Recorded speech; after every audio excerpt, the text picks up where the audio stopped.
Stories of Futures Past presents 5 stories featuring Restless natives. The Night of No Moon by H.B. Fyfe. The Fool by David Mason. Survival Factor by Charles V. DeVette. The Untouchable Adolescents by Harlan, Ellison. Firegod by Algis Budrys. The Night of No Moon by H.B. Fyfe, originally published in Infinity, June 1957. Narrated by Trussel. The main trouble with the planet Boyd 3 was one satellite too many. Had there been no third moon, large and close, the tides might have been less confused and the weather more predictable. Certain peaks of atmospheric wildness, recurrent coastal catastrophes, logical but distressing customs of the natives, lack of these factors would have made Boyd 3 a much more attractive world. The same lack, however, would not have tempted Pete Guthrie to survey such conditions from the surface of the planet as part of his exploratory and mapping duties. But it was too late now to be sorry he had not secured his rocket properly against the incredible tides of the shoreline he had rashly chosen for a landing. He mentioned this, for about the 100th time, to Polf. "Huh, cables, braces, no matter when wind spirits want you," retorted the local humanoid, darting a cowed glance at the sky from beneath his heavy brow ridge. "They want you to stay. We will keep you." "And I'll be stuck with you forever. Don't you have to make a living?" "I am appointed, like Retho, who sleeps at your door in the nights." Guthrie scowled and examined the sky. It was a clear blue. One of the moons, named Jux, was a yellow-white disk, faintly blurred at the edge by its thin envelope of air. The spacer wished he had remained on Jux to do his observing. With an oxygen mask, a man could be fairly comfortable there. The clear blue sky above him, on the other hand, would be a fearsome sight in a month or so when the storms closed in. "It is good some spoke for you," said Polf, nodding in quiet satisfaction. Guthrie frowned at him. Every so often his companion's thought pattern eluded him. The Skirki, as they named themselves, used a typically developed humanoid language, and he had managed to learn enough for communication. It was the way they thought that baffled him. "Last season was not as bad as some," continued Polf, staring over the flat plain from their trifling eminence on the hill. "Elders say living will be hard this storm. It is a time of heat." Guthrie also stared off into the distance, toward the sea coast beyond the plain. He tried to show no expression, for he suspected that these people were cunning at reading faces. His looks, to be sure, must be a handicap to them. He was long and lean of face, where they tended to be round and pudgy. His reddish hair and blue eyes were certainly outside their experience, for they had aroused much frightened comment when he had first been discovered near his landing site. He turned his head slowly to study Polf. The Skirk crouched with bowed legs folded under him and his big head thrust forward. His profile was flat against the blue sky, for his nose was a wide-nostriled snout. The eyes that gazed moodily at the horizon were black glints between brow and cheek ridges. The lower part of the native's face, though the chin receded, completed the design of blunt, durable strength. It symbolized, Guthrie reflected, Skirky life. The delicate had simply not survived on this world. On the other hand, Polf was not very large compared to the Terran. Guthrie guessed him to be an inch or two above 5 feet, although his squat, straddling stance made the estimate a rough one. I wouldn't have much trouble with him, Guthrie thought. Of course, the whole gang would be something else. The village of 200 was part of a tribe of 6 or 7 times that number. There were other tribes in surrounding areas, but Guthrie had learned little about them. The Skirkies said they were evil people.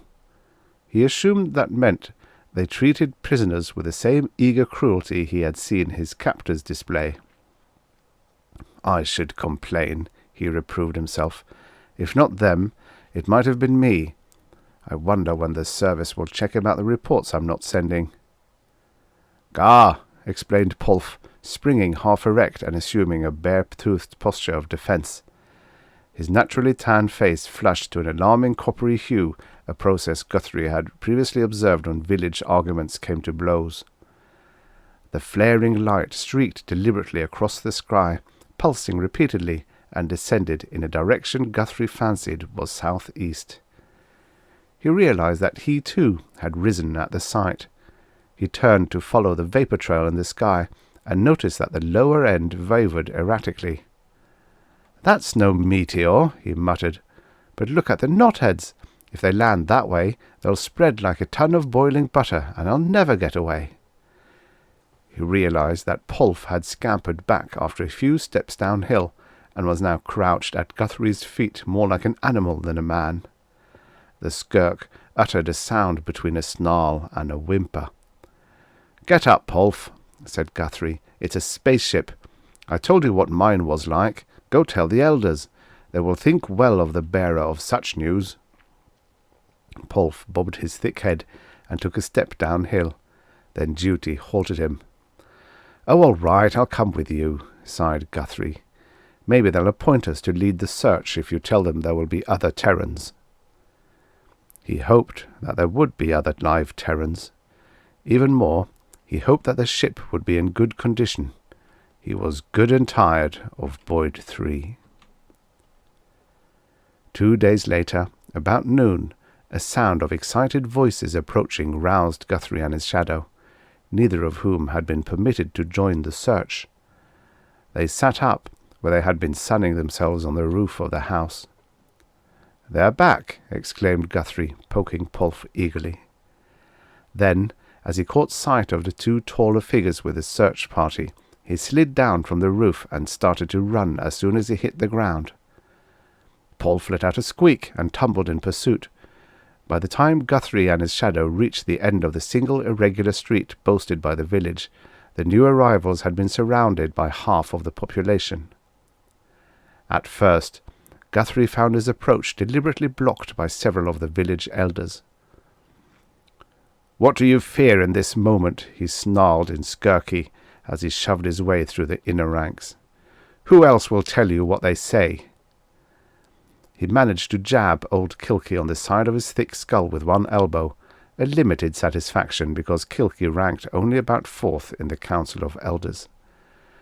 Guthrie wished he could get at Thigar, who had ruled that he be kept inside one of the cramped stone huts for several weeks following his capture.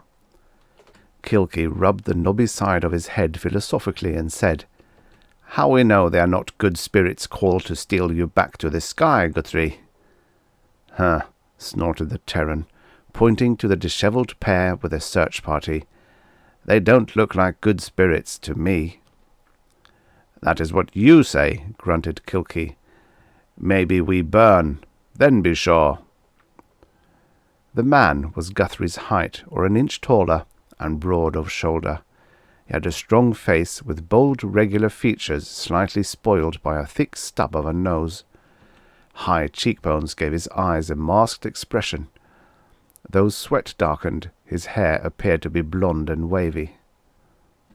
The girl did not stare at Guthrie with the same blend of irritation and expectancy. Instead, her grey eyes shone with a trusting relief that caused the spacer to grimace uncomfortably. He thought she was probably pretty, if a trifle thin, but could not be sure. Somewhere on the way, he guessed in the marsh about a mile south of the village, she had fallen flat in the mud. "Who in the hell are these monkeys?" demanded the man. "I couldn't get anything out of them except signals to go faster." He almost succeeded in controlling a querulous note in his voice by trying to assume the buddy-to-buddy tone of one Terran discussing with another the universal peculiarity of Aborigines. He watched Guthrie carefully. "What did you come down in?" asked the latter abruptly. The other stared. The girl, who had been sagging wearily against the stocky form of the nearest skirk, straightened up with a hurt look. "It was an emergency rocket of the Mount Pico. Mr. Trent piloted it down here after the others passed on from their burns." "Explosion and fire just before we were to pass this system on the way to Altair," explained Trent rapidly. He had retreated from hope to a worried expression. "I don't know what did it. They braked from interstellar drive to give the rockets a chance at these planets. It all went pretty fast." "Then there's no ship to pick us up from this mudball?" Trent glanced at the jostling Skirky, then at Guthrie. His brow furrowed. "Well, of course, the government and the space line will send ships to search this volume of space. I think the crew got off a message." "Oh, hell!" grunted Guthrie contemptuously. Trent's voice trailed off. Then, ignoring Guthrie's scowl, he tried to pick up where he had left off. "But I thought perhaps, couldn't you send a message about us?" Guthrie regarded the crowd of Skirky, who gaped back with gleaming eyes and hanging jaws. Old Thigar raised a thick four-fingered hand at him and demanded, "What do they say?" "Later, old one," retorted Guthrie, turning to look at the girl. "Ah, this is Miss Norsund," Trent explained. "Listen, if you don't want to send a message, couldn't you have some of these people guide us?" "First," said Guthrie, "travel is dangerous. You might get eaten or made into window flaps. Secondly, I don't know where they could guide you to." He let them absorb that, then went on. "And I can't send any message because I don't know the right spells and incantations to summon any good spirits to carry the message." Trent and Miss Norsund began to develop glassy stares. "And finally," growled Guthrie, "they won't let me send a spirit message because they're saving me for the first night with no moon." A subdued chattering sprang up among the Skirky when they heard his voice roused to a shout. Guthrie controlled his accumulated frustration with an effort. Meeting the girl's shocked glance, he felt a twinge and knew he had better stop. "Are they good spirits?" demanded old Thigar impatiently. "Ask them, old one," said Guthrie, turning on his heel. He seized the unguarded moment to jab the heel of his hand under the short chin of the nearest Skirk, propelling the latter against his fellows. Through the narrow way thus cleared, the spacer stalked out of the crowd. "Thigar wear sour look," mumbled Pulf, trotting doggedly at his heels. He sounded more respectful than at any time during the day. Guthrie reminded himself to watch out. He seemed to be earning too much admiration. It might be wiser to slack off before it drew retaliation. Through experience, he was learning to keep the score even. But Pulf somehow managed to trip him as he turned into the doorway of the house assigned to him. He plunged through the low, dark entrance head first, displacing a crude but sturdy bench someone had left in the way. "Your father was undoubtedly a good spirit who stole your mother's wits with a dream of soft summers," said Guthrie, sitting up just in time to thrust a boot between Pulf's ankles. The Skirk sprawled in his turn upon the hard-packed floor. The two of them sat there for a long moment, raising both palms in the ritual gesture to the sky spirits and glaring at each other in mutual respect. On the second morning after the arrival of Trent and Miss Norsund, Guthrie judged the time ripe for a longer talk. When he and Pulf approached the hut in which the newcomers were quartered, signs of obstructionism appeared, but the spacer sneered them down. By the time he found himself seated on the ground facing Trent and the girl, the onlookers had been reduced to Pulf and a trio of glum guards. The former seemed to take pleasure in his comrade's loss of face. "Sorry I took so long," Guthrie apologized. "There's a certain act you have to put on around here. They've been treating you all right?" He looked at the girl as he spoke, reflecting that a little cleaning up had improved her immeasurably. With the mud off, she displayed a glowing complexion and a headful of chestnut curls, and Guthrie was no longer sure she was too thin. He determined to check the first time she stood up in the short, borrowed dress of skirky leather. "Look here, Guthrie. That is your name, isn't it?" Trent asked peevishly. "That's right. Pete Guthrie, currently employed, I hope, by the Galactic Survey. And you two are Trent and Norsund?" "George Trent and Karen Norsund, yes. But what I want to say is that we find your attitude very strange. How can we expect cooperation from the natives if you throw your weight around the way you do?" "And what?" asked Karen Norsund, turning her big grey eyes on Guthrie. "Was that the remark about the natives saving you from something?" "It's for something. I think I'd better tell you the local superstitions." "If you don't mind," Trent interrupted, "I'd rather know how far it is to a Terran settlement. We try to treat the crowd like humans after you left, but we prefer not to stay here until a rescue ship arrives." "As far as I know," said Guthrie, "we are the only Terrans on this planet." He watched that sink in for a few moments, then explained how the system had fallen within the volume of space allotted to him for general survey, how it had never before aroused any great interest beyond being noted in the Galactic Atlas for the benefit of space travellers in just such a situation as theirs. "I hope your rocket is in good shape," he finished. "Did you land well?" "Oh, well enough," said Trent. "What about it? Why not stay here until we think a rescue ship is near, then go back and televise for help?" "It's not that easy," said Guthrie. "If this ship we're hoping for stops to scout for other survivors, we'll be in a real unhealthy situation." They looked puzzled. "The seasons here," he explained, "tend to wild extremes. They have tidal waves you wouldn't believe. In a few weeks, the storms will begin, and the skirky will go to the hills to dig in. It's a bad time to be caught in the open." "Oh, come on," Trent snapped. "We shouldn't be here that long." "It's only 2 or 3 weeks. The trouble is that on a certain night shortly before they leave the village to the mercy of the sky spirits, the skirky have a nasty custom." "I don't care about your low opinion of the local customs," interrupted Trent. "From what I've seen of you, Guthrie, it is obvious that you are not the sort to represent terror on the frontiers. Just tell me, if you can't get along with the natives like a civilized being, where do you expect to get?" "Up to Jux," said Guthrie. "Where?" "Jux, the largest moon. It has a thin atmosphere. We could pump enough air into your rocket to live on and wait to signal any approaching ship." "But why go to all that trouble?" "Besides," Karen Norsund put in, "I think I've had enough travel in a small rocket for the time being." "It'll be better than the hurricanes here," Guthrie sighed. "Now, if you'll just let me finish about the skirky." Trent screwed up his face in exasperation until his eyes were slits above his cheekbones. He shrugged to Karen in a way that turned Guthrie's neck red. "All right," the latter choked out.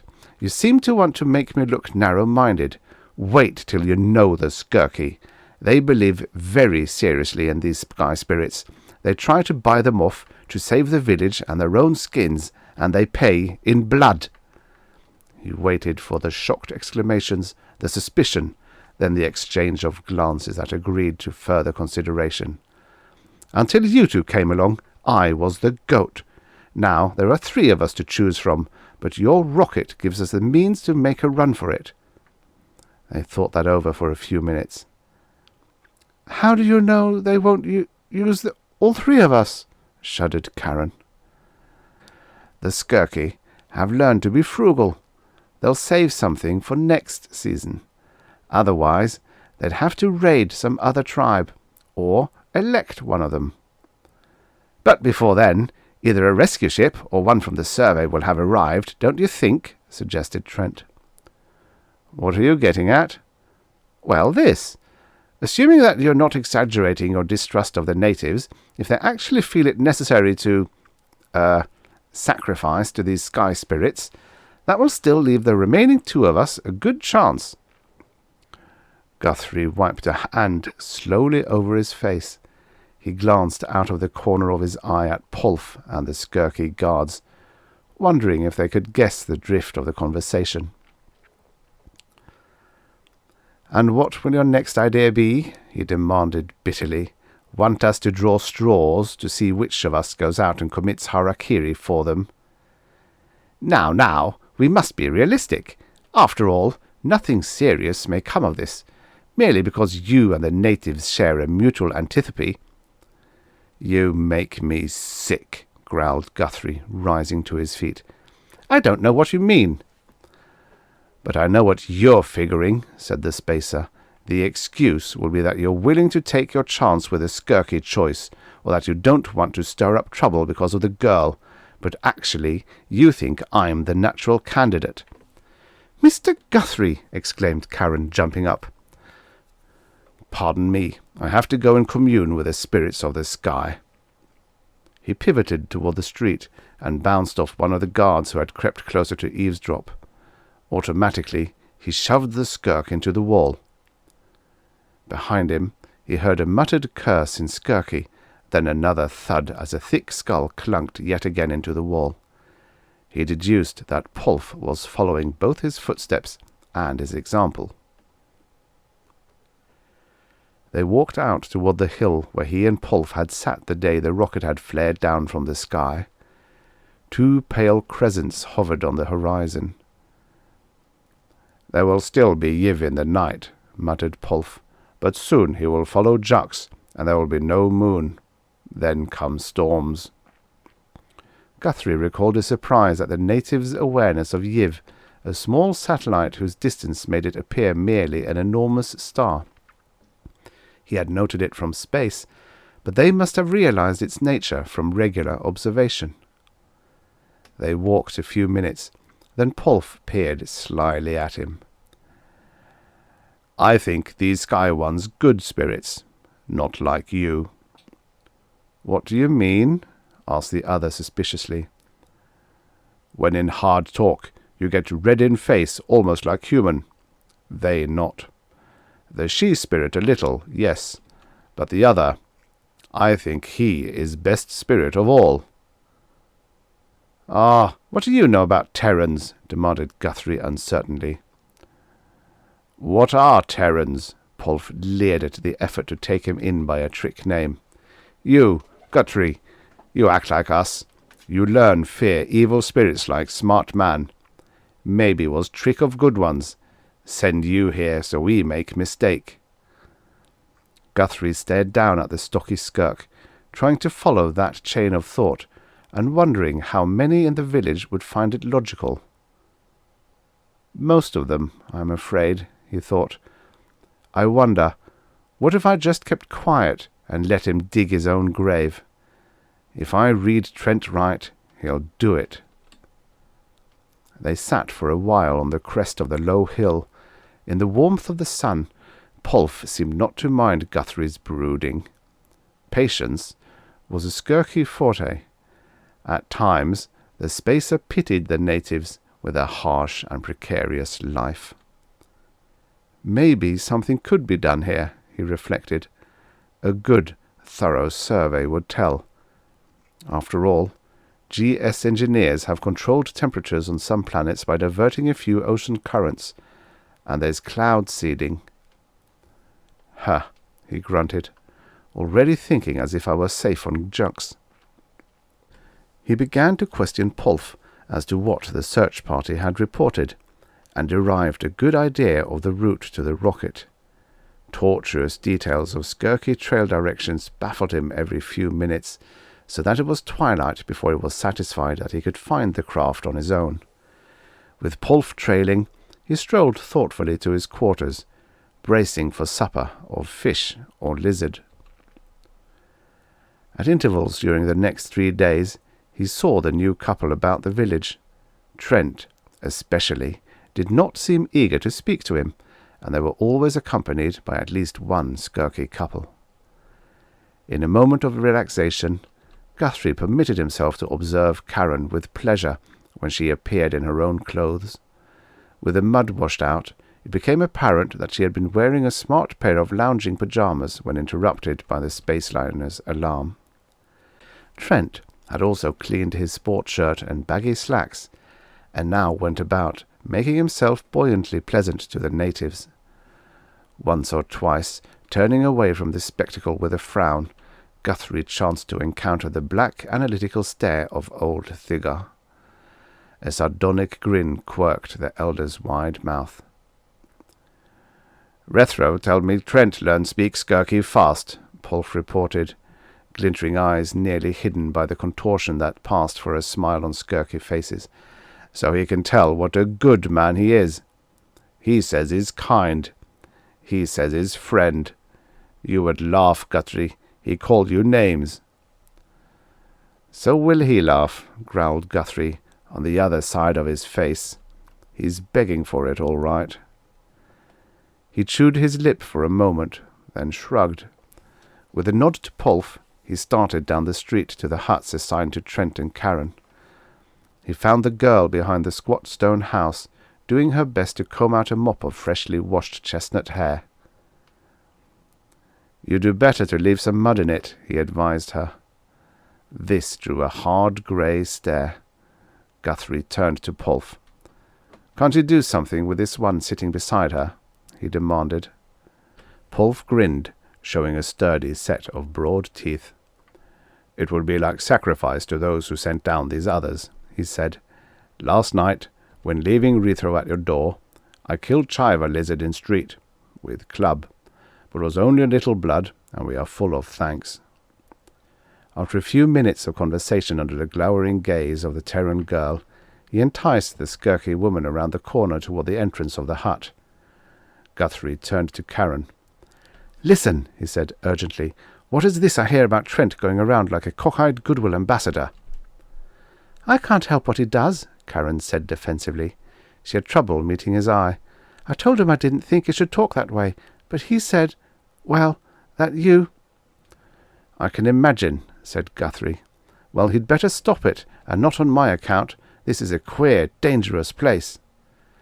He took a few steps to the corner of the hut to check that the space between adjoining houses were empty of spies. The guards loitered in the street. "It may sound strange," he continued, "but it makes a distorted kind of sense for people who live on a planet like Boyd 3, this belief in sky spirits. I told you about the bad season, I think, and the uproar raised by coinciding tides." Karen, having brushed her hair into some sort of order, eyed him watchfully. "I would expect them to protect themselves from the rains," she remarked. "Rains," snorted Guthrie. "You don't know. Hurricanes, tidal waves, floods. They lose people every storm. This is a very bad place to live. So what do you suppose they worship?" "Sky spirits, you keep telling me." "Yes," he said, lowering his voice instinctively, "but not good ones, naturally. Spirits of evil." Karen looked at him sidelong and clucked her tongue. "It's not funny. It's perfectly logical. They spend their lives one jump ahead of freezing or drowning. Their world's against them. Other savage races have figured it that way, even on Terra." "All right, it's logical. What has it to do with us?" "It has this to do," said Guthrie. "That clown, Trent, is going around making friends like a puppy. He's cutting his own throat, and I'd bet he thinks he's cutting mine. But you don't think they'd sacrifice a bad person, do you?" The thought penetrated, and she rose slowly to her feet. He reached out to her shoulders and gave her a little shake.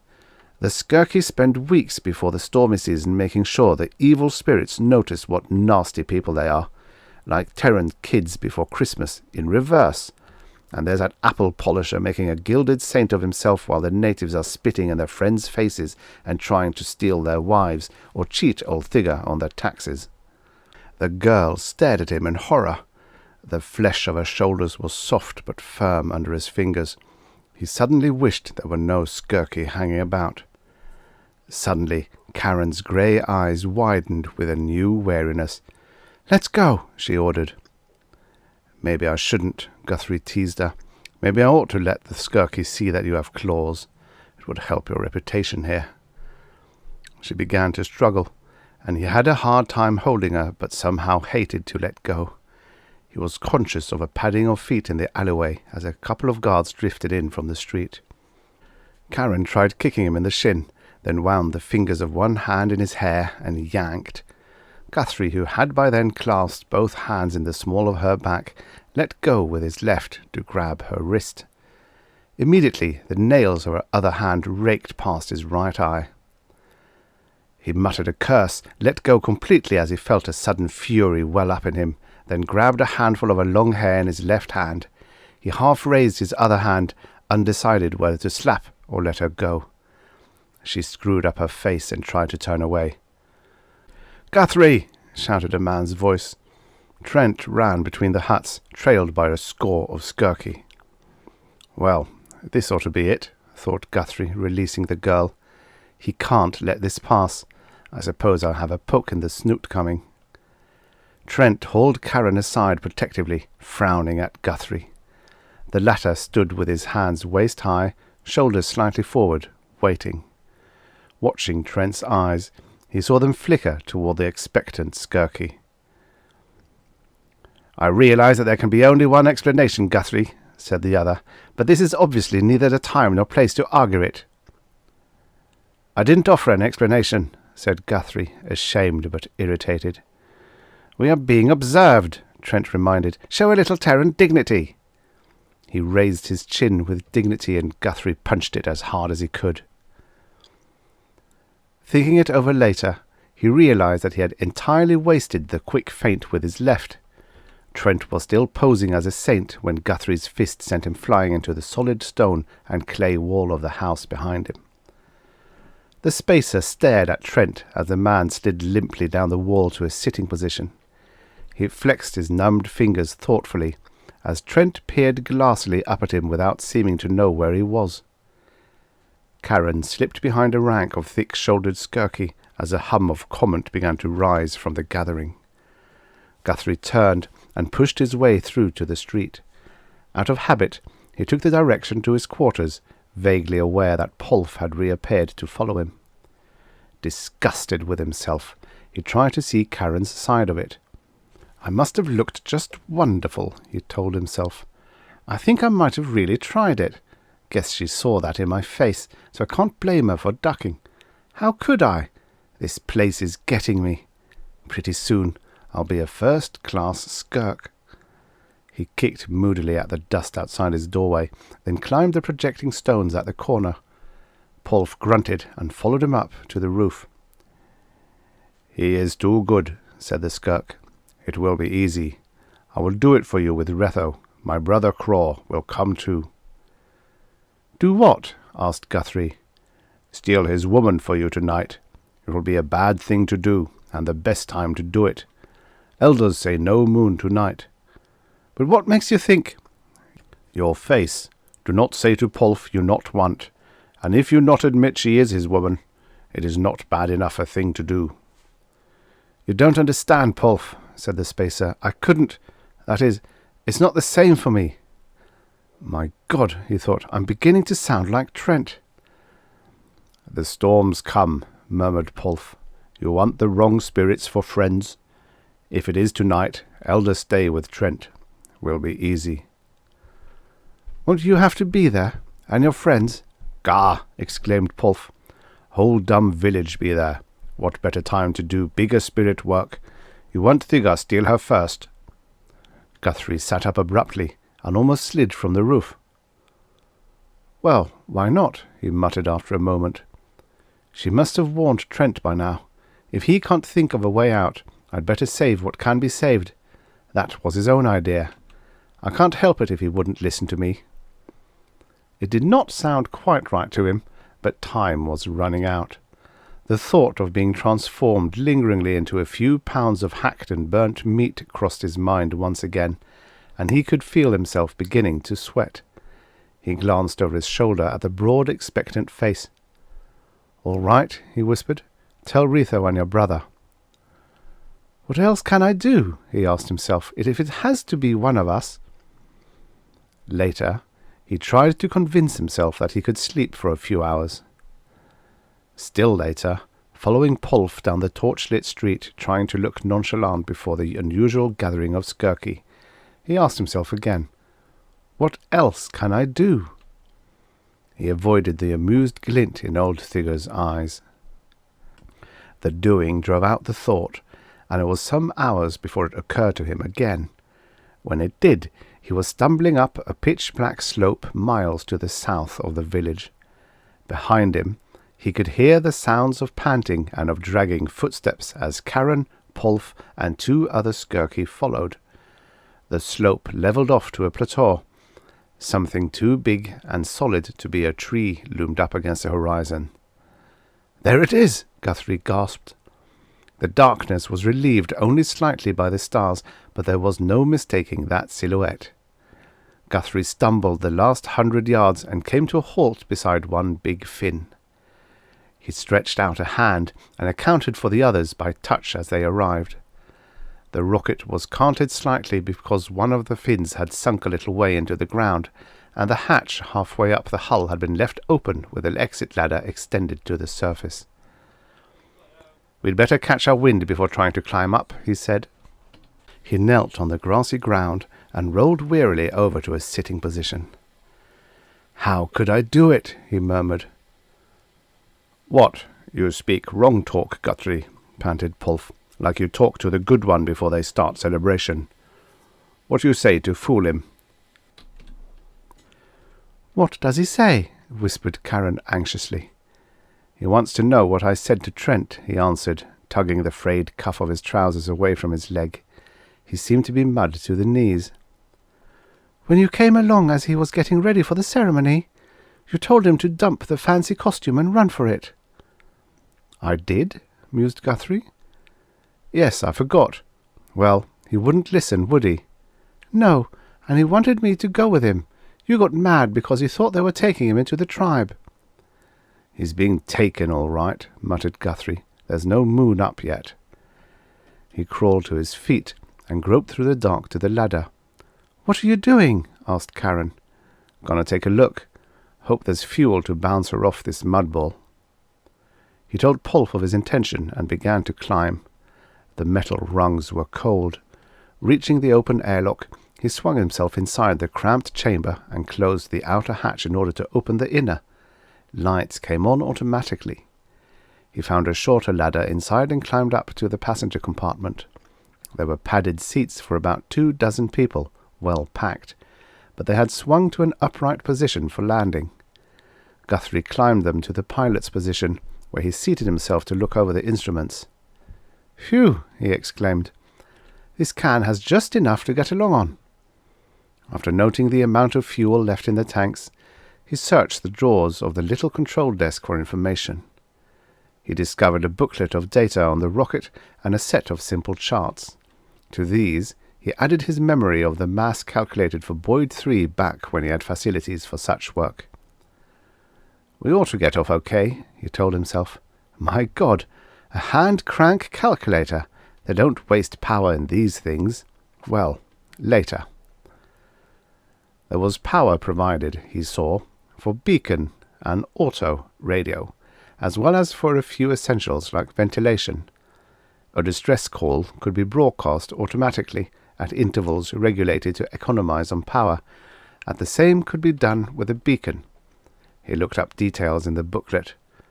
The rocket possessed, at least, means to make a loud noise and show a bright light if any rescuer should approach. It remained for them to take it where these could be effective. He went to work calculating firing data to blast the rocket into a course for Jux. His figures lacked the polish he might have obtained in his own ship, but anything would have to do in this pinch. "Maybe I ought to figure a closed orbit," he muttered. "Once up, we can pick the right time to edge out to Jux. Maybe put out a few signals first." He stared reflectively at his arithmetic, chin in hand. After several minutes, he leaned back and thought, "Pete, my boy, maybe you won't have to do it after all. There might just be an out if there's still time." He grabbed up the pencil he had been using and feverishly undertook another course calculation. In the end, after making a few corrections and comparing the requirements with the fuel gauges, he decided it would be possible. Now, let's see. How do I get a distress call taped and set for broadcast? When he scrambled down the ladder a little later, he brought a flashlight with him. Karen squinted, and the 3 Skirky cringed in its beam. "Pulf, how long till day?" Guthrie demanded. Pulf found enough voice to guess that a third of the night remained. Guthrie reached up and strained to unhook the ladder. As it came loose, he let it fall and said, "Let's get out of here before the jets light." "What are you doing?" protested the girl, grabbing his arm. "Sending it up on automatic to broadcast a distress call." "But I thought—" "Well, I thought of a better one," snapped Guthrie. In Skirky he added, "Move your feet, worms, before we become a burning sacrifice." Shoving the natives ahead, and towing a Karen whose voice showed sign of turning shrill, he got the group over the crest of the hill in plenty of time before the sky flared and thundered with a sudden roar of rockets. The horrid noise departed toward the upper atmosphere.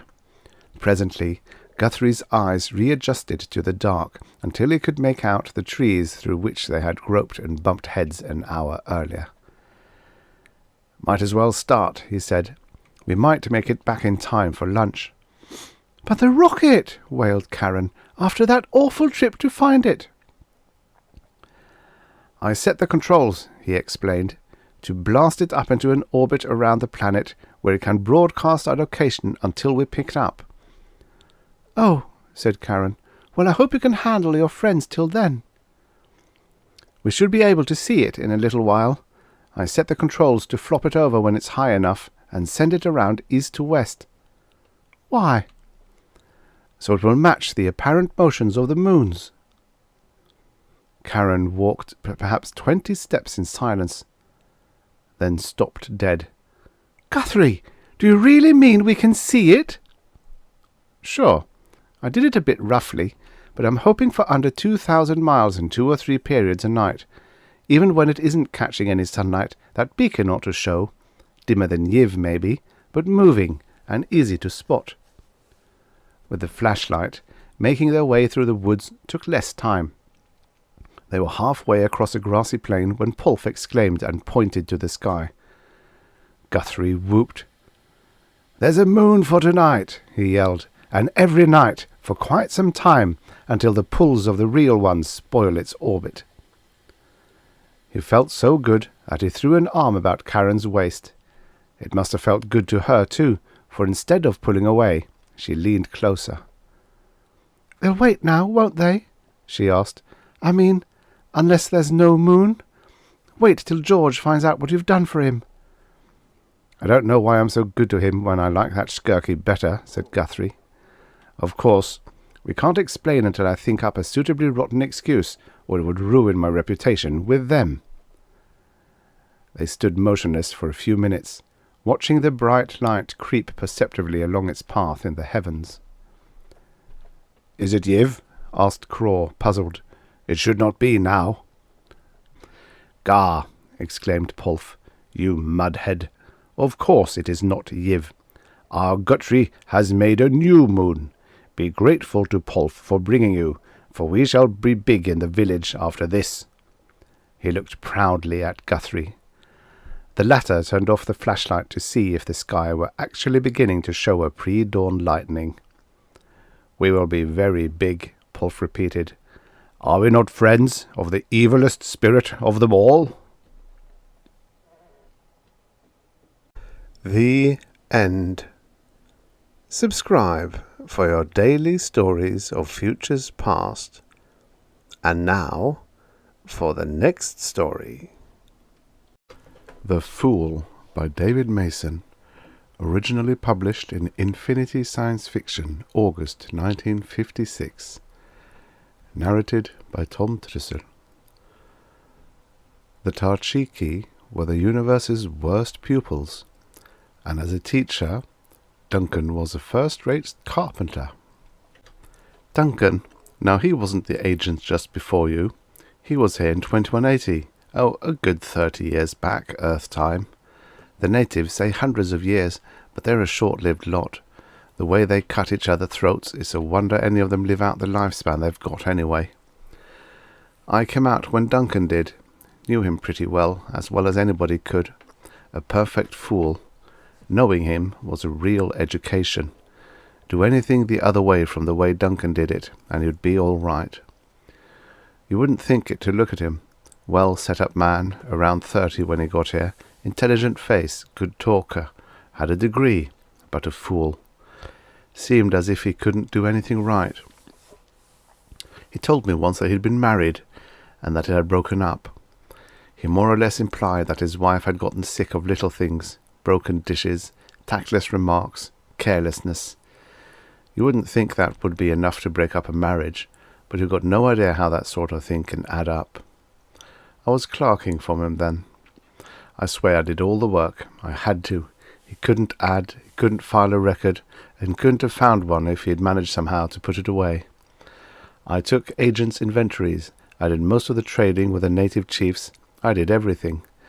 Duncan just bumbled around the post, or listened to records, or wrote those silly, hopeless letters to his ex-wife.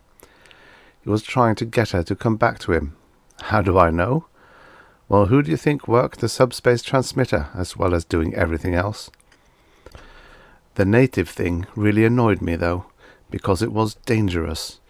You know the Tarchiki. They look human enough, except for minor details.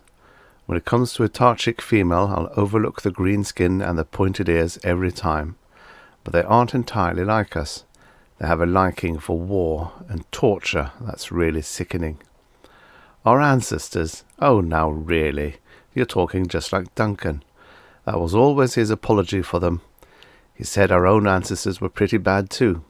Certainly they were, but I can't see any ancestor of mine acting the way a Tarchik does with a captured enemy. And they haven't the slightest sense of sportsmanship either. They'd rather jump you from ambush than fight in the open, and they won't fight at all if the enemy's stronger than they are. That's why they've never made any serious attempt to do in all the Earthmen on their world. That and greed. They get very good deals from us, and they know it.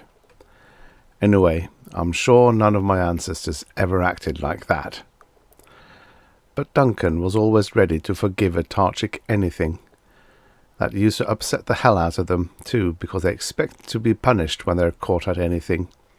They don't understand our reluctance to kill, but they respect a patrolman's shotgun, and when they get caught stealing or taking each other's tails, they know they're going to get a few months in quad, or what they hate much worse, a public flogging. If they didn't get punished, they'd assume it was weakness on our part, just like kids. Anyway, there was Duncan, holding long confabs with the Tarchiki, trying to teach them some sort of elementary ethics. Naturally, it didn't take at all. They listened because they love long speeches, but they never acted on what he said. He used to tell them that if they stopped chopping each other up and hanging up the rows of tails as war trophies, their lives would be a lot pleasanter. They used to nod and applaud, but Duncan never caught on to the simple fact that they thought this was meant to be a joke. They didn't think their lives weren't pleasant enough. After all, look at their situation. They got plenty to eat without working hard for it, plenty of time on their hands. Why shouldn't they keep down their surplus population? They don't know any other way, except breaking up their eggs, and they only do that to enemy tribes. While he was at it, Duncan tried to tell them all about love and things like that. Oh no, not sex. If there's anything a Tarchik doesn't know about that, there's no Earthman going to teach him. I mean the way they treat their women. A Tarchik's women nothing but a piece of property as far as sex goes, but there's some kind of curious maternal inheritance thing. Anyway, it's as funny as hell to see a big Tarchik buck get down and bump his head in front of his mother and his aunts and all his other female ancestors. That's the one thing he's really afraid of. But till she gets to be a mother, A woman leads a fairly rough life, getting passed around as a kind of prize of war, working harder than the men, all that. So Duncan wanted them to be a bit chivalrous to the women, share the work, all kinds of things like that. You know what they thought of that idea. Another Earthman's joke. But the funniest thing of all, to them, was his idea about the kids. Naturally, a Tarchik pup's no use to its father till it's a bit grown.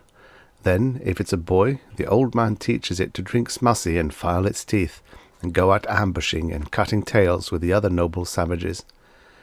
If it's a girl, the father looks around for a suitable buyer as soon as its breasts are grown, and hopes for the best price possible. To the mothers, though, the kids represent a kind of investment, since custom directs the first loyalties to the mother's clan. So they treat them pretty well, although a bit casually, since they litter by twos and at least once a year. Anyway, Duncan seemed to think highly of kids. Can't imagine why, since he never had any of his own. He used to run a kind of school for them, taught them all kind of things that Tarchiks got no use for at all, made toys for them, badly naturally. He couldn't have cut his initials in a tree without slicing his thumb. But what he couldn't make in the way of school stuff, he imported from Earth. Cost him his entire salary, except for what he spent on those futile letters to his wife. Those kids were fond of him, I suppose, as fond of him as a Tarchik ever gets of anything.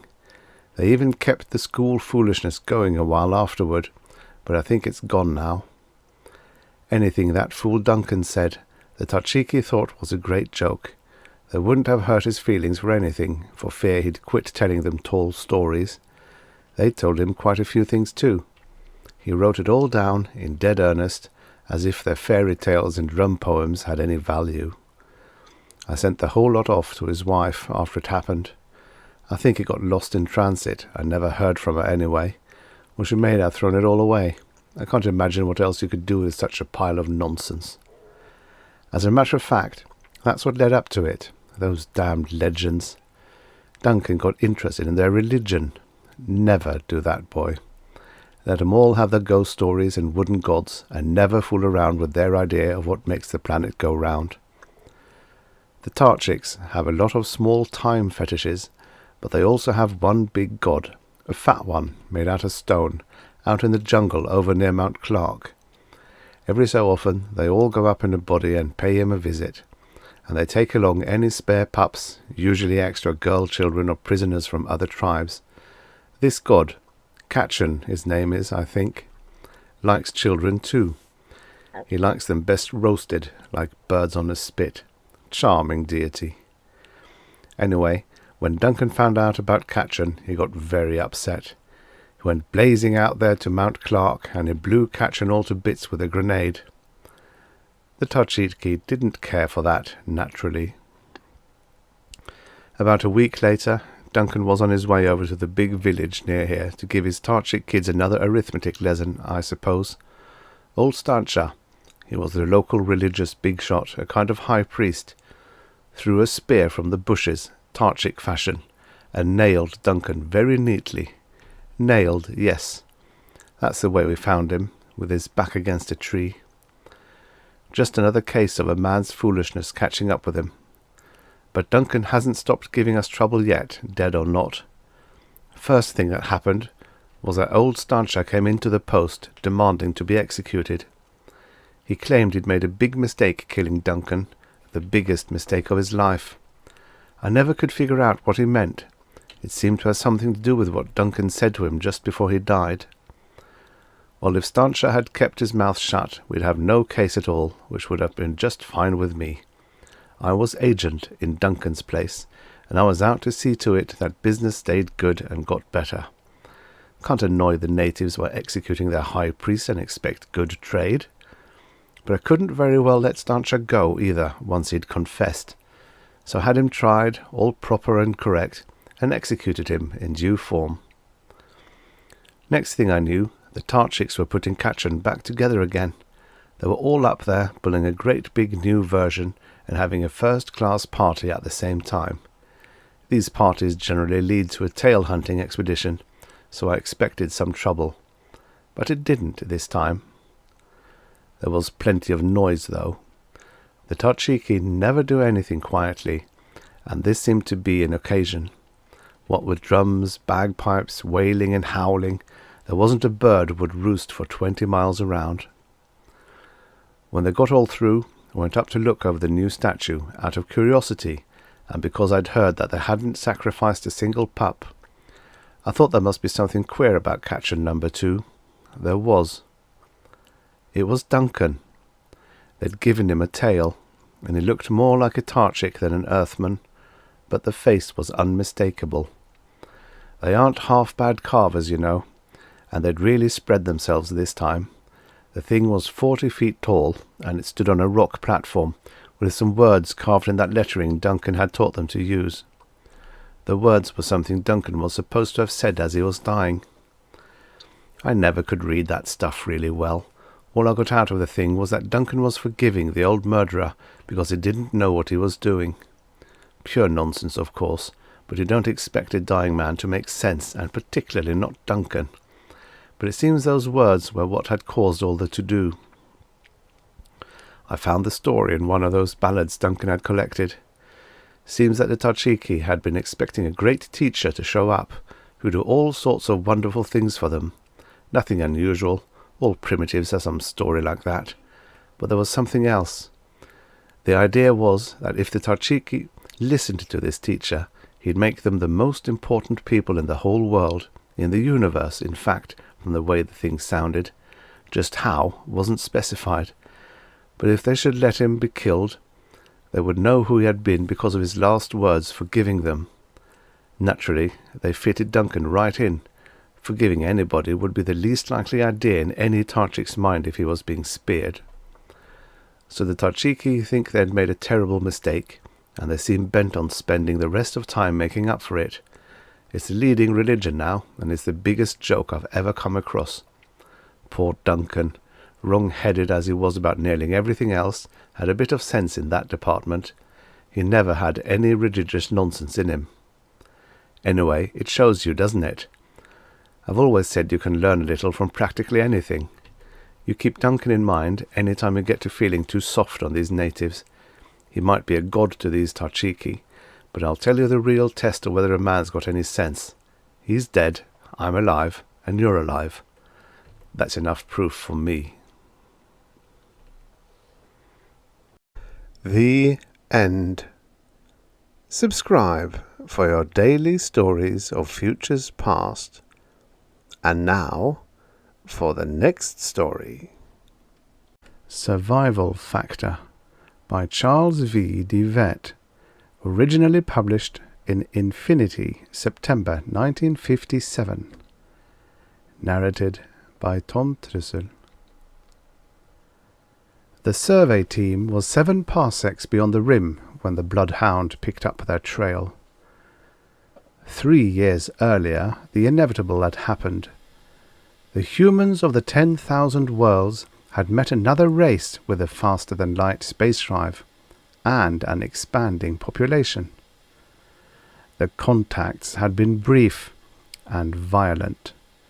Each race had set up defenses against the other and maneuvered for position and control of the habitable worlds separating them. The aliens' bloodhounds formed the outer circle of the defense perimeter. The S-Tracer continued its bleak chirping as Wallace read the figures on its dial and made a swift calculation. "We have time for one dip into Spacebridge," he informed Saxton, the other member of the team. "If we don't find a planet fast when we come out, we've had it." Saxton nodded. "We'd better backtrack. Set the bridge for that star group we recorded yesterday. Hurry! We haven't any time to spare." 4 minutes later, Wallace brought the 2 handles of the bridge control together, and the ship winked into hyperspace. Wallace's body jerked upright, and he sat stiff and straight, fighting the impulse to retch that rode his stomach muscles. The room around him took on the visual consistency of thin milk. The low hum of the ship's instruments increased in intensity through the hands that he pressed tightly to his head. Mingled with the sound of the small motors was Saxton's high-strained muttering, "I can't take any more of it! I can't take any more of it!" Then all was normal again. They were out of hyperspace. Wallace reached for a knob on the board in front of him and began turning it slowly. Both men watched the vision panel on the front wall. After a minute, a blue globe floated in from one side. "We'll have to try that one," Wallace said. "It at least has atmosphere." "We don't have any choice," Saxton answered. With his head he indicated the S-tracer. Its stark chirping had begun again. "The hound's closer than I thought," Wallace complained. "We'll have to risk a faster passage to the surface than would ordinarily be safe." Drops of perspiration that had gathered on his forehead joined together and ran down the side of his nose. He shook his head to clear them away. By the time they entered the blue planet's atmosphere, the intervals between the chirps of the S-tracer had shortened until now they were almost continuous. Gradually, as they plunged toward the planet's surface, the room's temperature rose. They stripped to their shorts and kept the pace steady. When it seemed that they could stand the heat no longer, the ship paused and settled slowly to the ground. Quickly Wallace shut off the drive motors. The only sound within the ship was the purring of the cooling apparatus. "Any chance that it can detect a cooling motor?" Saxton asked. "I don't believe it can follow anything smaller than our main drive," Wallace answered. He pointed to the S-tracer. "It's already lost us. Of course we know it won't go away. It'll circle the planet until we come out and try again." During the next hour, as the temperature within the ship returned slowly to normal, Wallace and Saxton kept busy checking the gauges that measured and recorded the elements in the planet's atmosphere. At last, Saxton sighed heavily. "Livable," he said. "Closer to Earth, Norm, than we could have hoped," Wallace agreed. "What do we do now?" "We could stay here for 2 years, until the Bloodhound runs out of fuel. That's the estimated time it's supplied for." "That doesn't sound like a very encouraging prospect." Saxton's dark tan features were lined with worry. "We don't have food enough, for one thing. Maybe the aliens will get discouraged and go away." "Hardly. You've forgotten that the Bloodhounds are fully automatic and unmanned. A machine doesn't discourage very easily." "We sure as heck ought to be able to outwit a machine," Saxton said. He thought for a moment. "If we waited until it was across the planet from us, we might have time to get out, take another jump toward home. One more, and we'd be far enough in so our own cruisers could take care of the Bloodhound." Wallace shook his head. "Its speed is too great. Our best chance is that it doesn't hold to a straight path around the planet.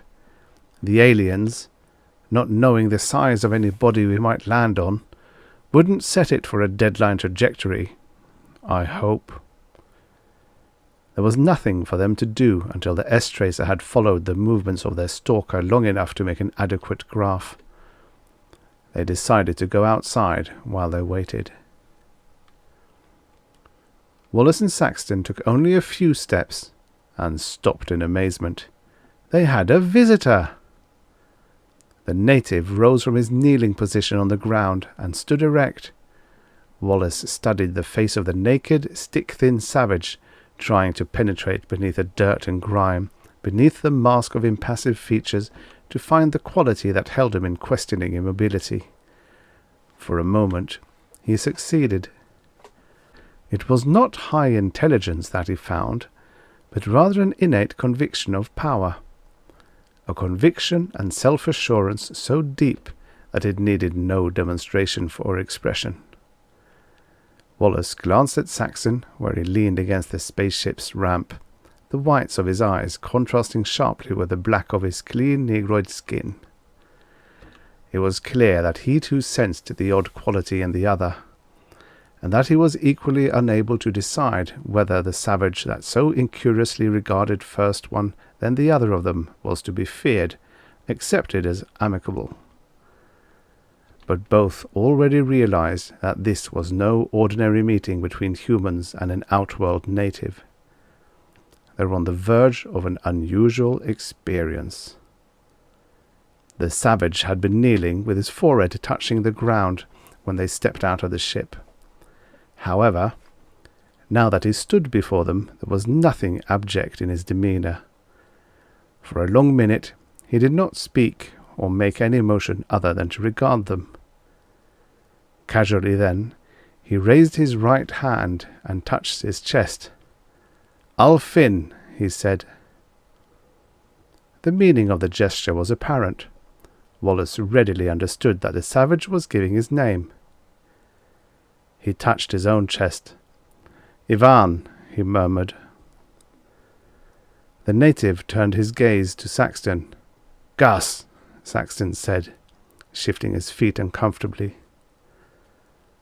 The native nodded. "Come," he commanded. He turned his back and walked away. There was no question in Wallace's mind about obeying. It was only his subconscious that moved his hand to make certain that his gun was in its holster and to glance at Saxton to see that he too was armed. He had walked several yards before the incongruity struck him. The savage had spoken Earthian! They followed the native for several miles over a faint game trail that wound leisurely through brush and skimpy small-leaved trees before either of the men recovered his composure enough to speak. "He said, 'Come,'" Saxton mused, "yet we're the first humans this far over the rim. Where did he learn our language?" Wallace shrugged. "I've been wondering too," he answered. "Should we try to talk to him?" Saxton asked, glancing ahead at their companion. The native, apparently, had no interest in their conversation. "Better wait," Wallace suggested. "I don't understand it." Saxton's tone was querulous. "No one's allowed over the rim ahead of us. A section has to be surveyed, and worlds declared fit for habitation before colonists can move in. Yet we land here and find a native speaking our language." "Perhaps he isn't a native," Wallace said. "What do you mean?" "When Earth first discovered Spacebridge, there were no laws regulating its use.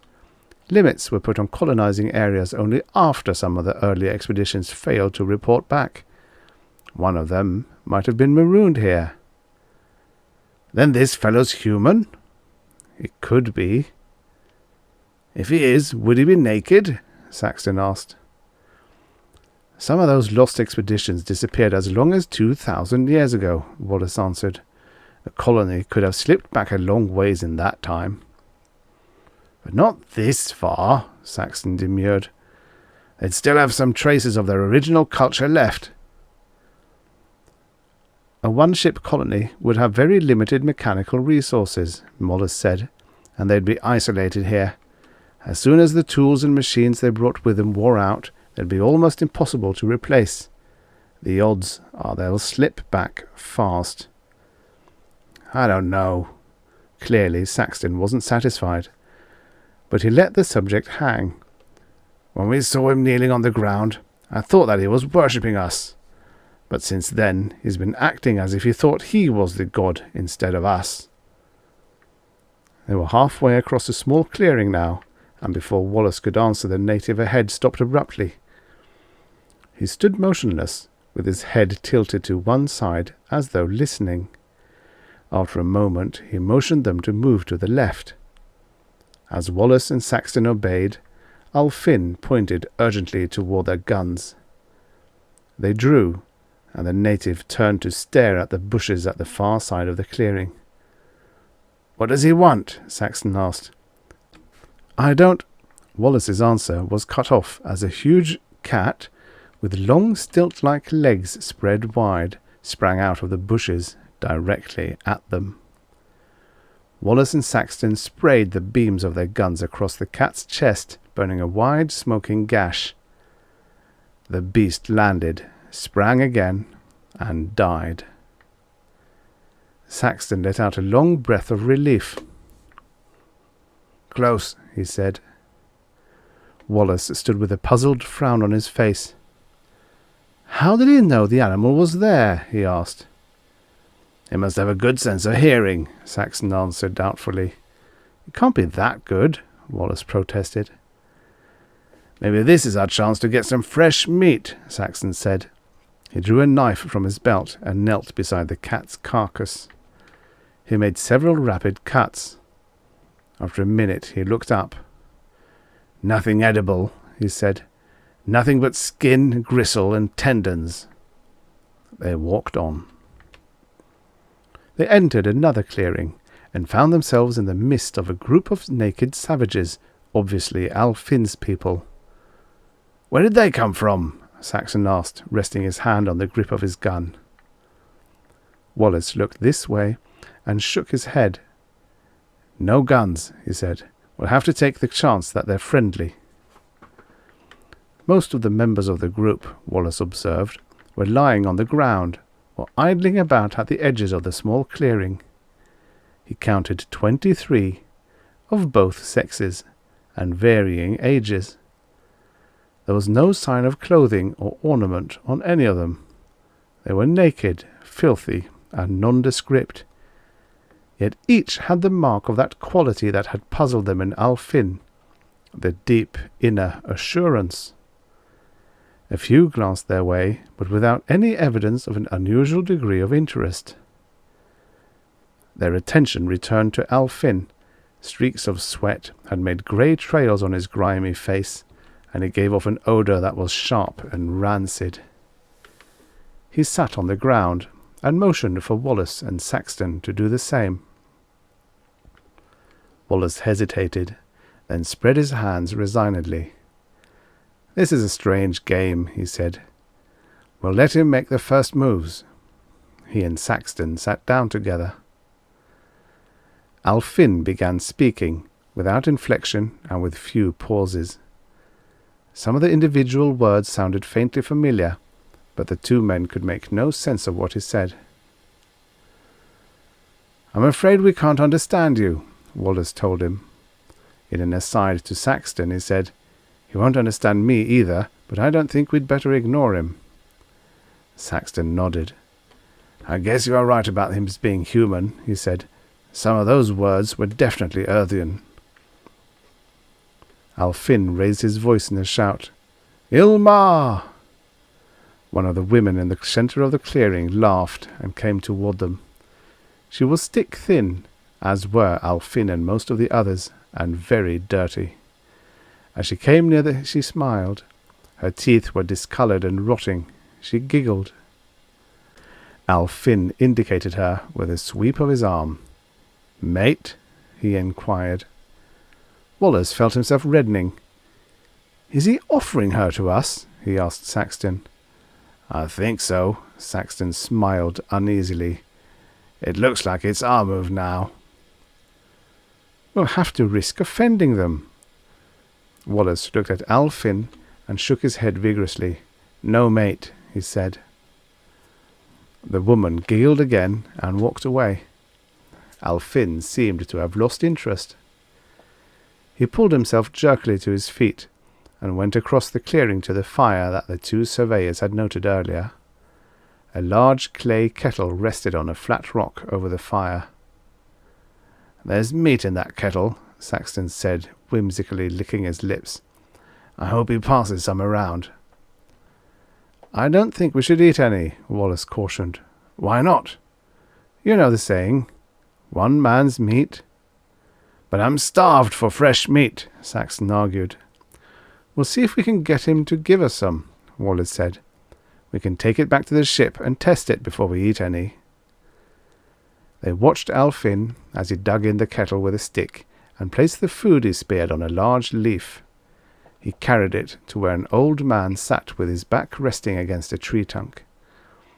The hoary veteran had a long scar on his right arm that ran from shoulder to elbow. Evidently he had had a brush with one of the big cats some time in the past. Oddly enough, he was the only native that was not thin and hungry-looking. "He must be the chief," Saxton said. "At least he's well fed." Wallace nodded. When Alfin returned, Saxton said, "Meat." At the same time, he rubbed his stomach in a circular motion. Alfin paused, thinking over what Saxton had said, then nodded several times. He made a gesture with his arm for them to follow, and led them to the fat old man. "Mate," Alfin intoned expressionlessly, and stood as though waiting for the old man's reply. "I hope he's in a generous mood," Saxton said. They had seen no sign from the old man, but Alfin turned to them and nodded once more. "Mate," he said. He made no further move. "Why doesn't he get it?" Saxton asked finally. "Apparently he agrees, but he just stands there." "Maybe we're supposed to do something now," Wallace said. "But what? Do you suppose we're expected to pay him some way?" "That could be," Saxton answered. "Or maybe the chief's eating the last of what they have now, and they'll give us a chunk when they get some more. Anyway, let's not wait any longer. I'm starved. Even canned concentrate would taste good to me now." By morning, the S-Tracer had marked the tracking chart sufficiently to give them some data on the Bloodhound's actions. Wallace went over it carefully. Saxton stayed in his bunk and pretended to be still sleepy, but Wallace could feel his gaze following the work closely. When at last he looked up, Saxton said, "Well?" "We have something to work on," Wallace answered the question in his voice. "But unless we get more, I don't see how it will help us." "The Bloodhound," he went on, not waiting for further inquiry from Saxton, "is acting pretty much as we thought it would. It has no straight-line trajectory. At irregular intervals it circles, backtracks, or goes off at a new tangent. Often it stays over a particular territory for longer than the 3 hours we'd need to get away. It's probable that at some time it will do this on the other side of the planet, where it couldn't pick up the signal of our leaving. But—" Saxton was sitting up now. "But what?" "It's following a random pattern." Wallace studied his fingernails as he sought for words to make the explanation clear. "The S-Tracer will show us when it's out of range, but there's no way for us to know how long it will stay in any one place. In other words, there'll be intervals when it will be directly across the planet from us, but unless it stayed there for close to 3 hours, the time we'd need to clear the atmosphere, it would pick up our signal as it came around and run us down. That's about it. Then we'll have to take the chance. We could, and if we can think of nothing better, we will. But the odds would be heavily against us. Most of its locale changes are made in a shorter period of time than we'd need to get away." "We can't sit here for 2 years." Saxon was a man whose high-strung nature demanded action, and was the more inclined of the two to take chances. Wallace preferred weighing influencing factors before making any decision. "I think we'd better wait," Wallace said. "Perhaps we'll be able to think of something that will give us a better chance." Saxton pulled the sheet blanket off his legs irritably and climbed from the bunk, but he did not argue. During the morning, Saxton killed a small rodent, but found its flesh as inedible as that of the cat. Wallace stayed inside, studying the charts and instruments. They had their noonday meal in a small clearing by the side of the ship. Wallace had been able to find no way of solving their difficulty. For want of a better plan, they decided to wait, while keeping close track of their stalker. "I've been thinking about those natives," Wallace said, as they lay stretched on the grass. "If they are lost colonists, have you wondered how they managed to survive here so long?" "I did wonder how they protected themselves against the cats," Saxton answered. "They don't seem to have any weapons." "Alfin demonstrated that they must have exceptionally good hearing," Wallace said. "But would that be enough? You'd think the cats would get them when they're sleeping, if not during the day, or kill off their young." "That's what I meant," Saxton said. "We saw no weapons, so they must have some other means of defense." They live pretty much like animals, Wallace observed. Maybe they stay alive the same way. If animals aren't powerful, they're usually swift. Or they have some other survival characteristics, such as prolific propagation. But what do these savages have, except perhaps the sharp hearing that you mentioned? That alone shouldn't be a deciding factor. Yet they were able to survive here for 2,000 years. How about an instinct of dispersal? Saxton asked. There might be hundreds of groups like the one we saw. That would help. But my thought was that if they don't use weapons, they might have gone at it from another angle.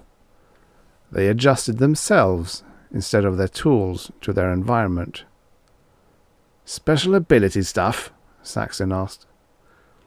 Wallace glanced over at the other man. By the look of abstraction on Saxton's face, he knew that no answer was necessary. Saxton's imagination was a moving force. When a subject intrigued him, he could no more abandon it and turn to something else than he could stop breathing. The trait was one that made him an ideal partner for Wallace, with his more logical reasoning and his insistence on weighing fact against fact and belief against belief. It was, in fact, the reason the two men had been teamed.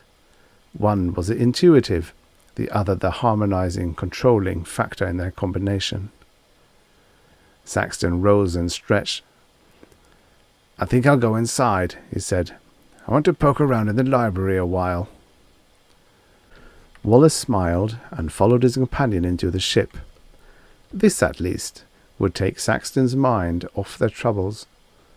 Their enforced inactivity would be less tedious for the more imaginative man. Saxton selected several tapes from the bookshelf and put them in the magnifier. When I find something that sounds likely, he said, I'll read it.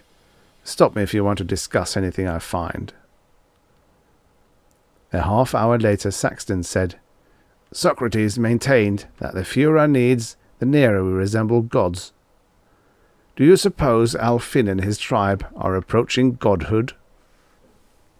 Wallace's answer from the bunk where he lay was a discourteous grunt. I thought so too, Saxton quipped. He went on reading. Almost an hour went by before he spoke again. This might help put our savages in the proper place in their cycle, he said. Quote, Giambattista Vica, a native of Naples, had a theory that human history progressed in cycles, each of which followed the same course.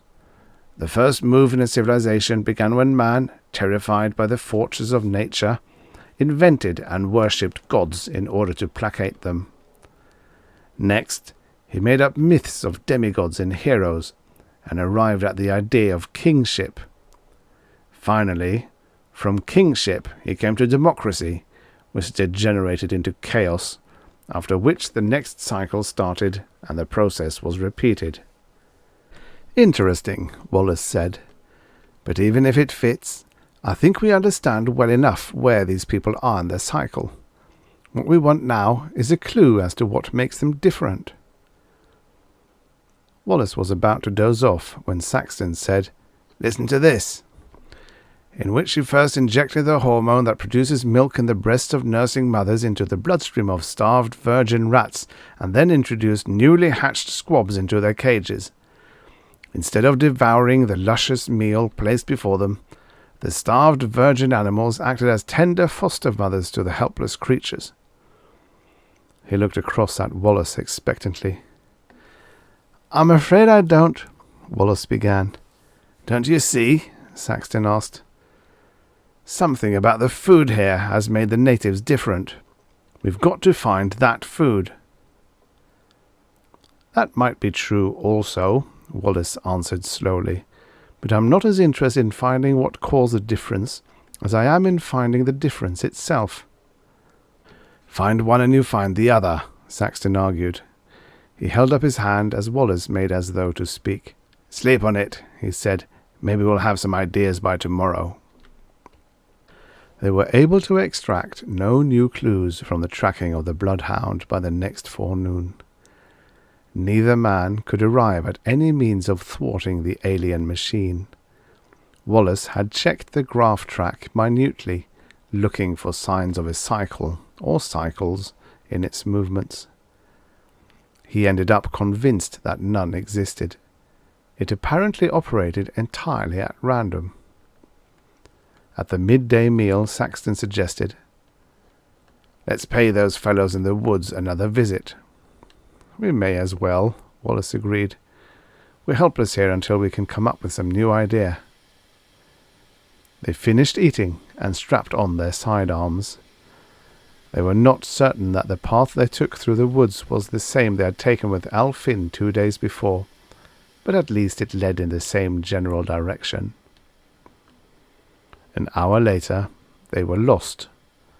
Their way had not led them to the tribe of naked savages, and they had no idea where else to look. They were debating whether or not to return to their ship when they stepped out into a clearing, one larger than any they had come on earlier. In the center of the clearing rested a spaceship. From where they stood, they could see that its hull was rusted and weather-beaten. "That hasn't flown in a long time," Saxton said, after the first few minutes of wonder. "Probably not since it first landed here," Wallace answered. The clearing about the vessel had been kept free of brush and bushes, and when they went across and through the open portal of the ship, they found the inside immaculate. "They certainly keep it clean," Saxton observed. "It may be a shrine to them," Wallace said. "That would explain why we found Al Finn kneeling when we landed, and yet why he treated us so nonchalantly. He was worshipping our ship, not us." "I hope they don't find us here," Saxton remarked. "We might be violating some taboo." Most of the interior fittings of the vessel, they found, had long ago rotted away. Only the metal parts still remained intact. The instrument board was unfamiliar to them. "Pretty definitely an early model," Wallace said. Saxton found something on one wall that held his absorbed interest. "Come here, Ivan," he called. "What is it?" Wallace asked, going over to stand beside him. "Read that." Wallace read aloud from the engraved plaque. "Spring, 2676. We, the Doukhobors, leave our earth homes in the hope that we may find a dwelling place for ourselves and our children, where we may worship our God as we believe proper. We place ourselves in his hands and pray that he will watch over us on our journey and in the time to come." "That's over 1900 years ago," Saxton said. "Soon after the discovery of Spacebridge," Wallace added. Without being aware of it, they both spoke in whispers. They inspected the vessel for some time more, but found little of any further interest. A short time after they left the ancient spaceship, Wallace and Saxton stumbled on Al Finn and his group of naked natives. This time, they made a concerted effort to communicate with Al Finn and one or two of the others, but with no more success than before. Neither side could understand more than a few words of the other's language, and they could accomplish very little with signs. Al Finn sat with them for a while, until they saw him tilt his head in the gesture they remembered. On his face was the same expression of listening. After a moment, he rose leisurely and indicated that they were to follow him. Most of the other natives, Wallace noticed on rising, had already gone over and bunched together at one end of the clearing. They appeared restless, but not frightened. "What's it all about?" Saxton asked. "I suspect there's another cat in the neighborhood," Wallace answered. Saxton pointed to the center of the clearing. Beneath a tree, the oldster with a scar on his arm sat alone, seemingly unaware that the others had left him. "Are they using their chief for a decoy?" Saxton asked. "Perhaps the old duffer isn't the chief," Wallace answered. He reached for his firearm. A dirt-encrusted hand closed over his own. He looked up. Al Finn shook his head. Wallace turned to look back at the clearing just in time to see a big cat step out of the bushes. It glanced across at them with an easy hate in its red-shot eyes and turned its attention to the fat man, who was nearer. Slowly it gathered itself to spring. Wallace shrugged off Al Finn's hand that still rested on his, just as the cat left its feet. He had no chance to fire. The cat finished its spring, and the ground caved in beneath its feet. A moment later, they heard it snarling and spitting from several yards underground. Calmly, unhurriedly, the natives picked boulders from the ground and carried them to the pit. They dropped or threw them down on the cat until its snarls changed from anger to pain and died completely. Wallace and Saxton walked to the edge of the pit and looked down. The cat was dead. Its carcass lay sprawled over those of another dozen of its kind. "Evidently they've used this method often before," Wallace remarked. A thought occurred to him, and he looked at Saxton. Saxton nodded in unspoken agreement. "We've just seen another demonstration of that ability we're trying to find," he said. "But what is it?" Wallace asked. "Can it be anything except acute hearing?" If it was only that, how did they know where the cat would appear and what it would do? If it had circled the pit, they would have been helpless. Yet they did nothing except retreat to the far side of the clearing and wait. Saxton shook his head in defeat. They did act with plenty of assurance, but how did they know? "Do you think we should stay around some more and watch how they operate?" Wallace glanced up at the rapidly moving sun. "We'd better get back to the ship," he said. "We have only about enough time to reach it before dark. We can come back again tomorrow if you want." That evening, as he lay on his bunk, Wallace noted that Saxton was growing restless again. Their being unable to find a way to evade the bloodhound was bringing the irritable part of his nature to the surface. The time had come again to furnish diversion. "I'm sure we have all the clues on those savages," he said, "if we just understood how to fit them together." It worked. Saxton stopped pacing and bared his teeth in a smile. "You still think they developed some special ability, don't you?" he asked. "I don't agree.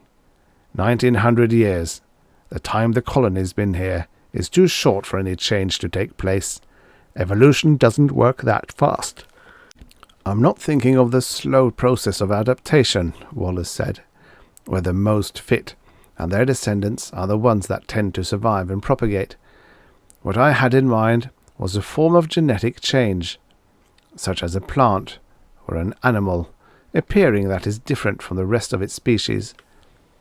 A botanist or a biologist would call it a sport, like the appearance of a black rose on a bush of red roses. If the black rose is more fitted to survive in its environment, or if it is artificially propagated, it would soon replace the red." "You think, then, that a child was born here with a difference that made it more fit to survive in this environment than the others, and that the savages we saw are its direct descendants?" Wallace nodded. "But wouldn't it be too much of a coincidence that the particular trait should appear just when it was needed?" "I don't think so," Wallace said. "Nature has a way of providing the particular trait just at the time it is most needed. A good example is the way more male children are born during a war. There's no known explanation for something like that. But nature seems to know what is needed, and provides it." "That sounds plausible," Saxton said after a minute of consideration. "According to your theory, then, Those savages possess an ability radically different from that of normal humans. Not necessarily radically different, Wallace answered. It would probably be a trait inherent in all of us, but not so evident or fully developed. Or perhaps it has made its appearance before in rare individuals, but not being a survival characteristic. Where it appeared, it died. Something like telepathy, or poltergeism, or any of the other so-called wild talents. "I'll admit I'm stumped," Saxton said, "and I don't think we'll learn anything more here without staying and observing them a lot longer than I'd care to. If we ever get back home, there are specialists in that sort of thing who can do more with the facts we gave them than we can." Wallace sighed. "I suppose you're right," he said. "I hope we learn what it is before we leave, but of course we can't wait if we get the chance to go." Early the next afternoon, they spied a figure hurrying toward them from the edge of the wood. "It's Alfin," Saxton said. "I wonder why he's in such a hurry." "He's carrying something under his arm," Wallace commented. They waited while the native puffed his way up the bank of the small plateau on which the spaceship rested. When he reached them, he stood for a moment fighting to regain his breath. It was evident that he had run long and hard. Pushing his package under one arm, Alfin raised the other and pointed at the sky. Bringing his arm around in a wide half-circle, he made a sound with his lips like an earth bumblebee. Then he reached the end of the half-circle. He held a finger out in a long point. He ended the performance by holding his hand out toward the spaceship and making a scooping motion, as though we were throwing it into the air. 3 times he repeated the maneuver. Wallace watched him in puzzled silence.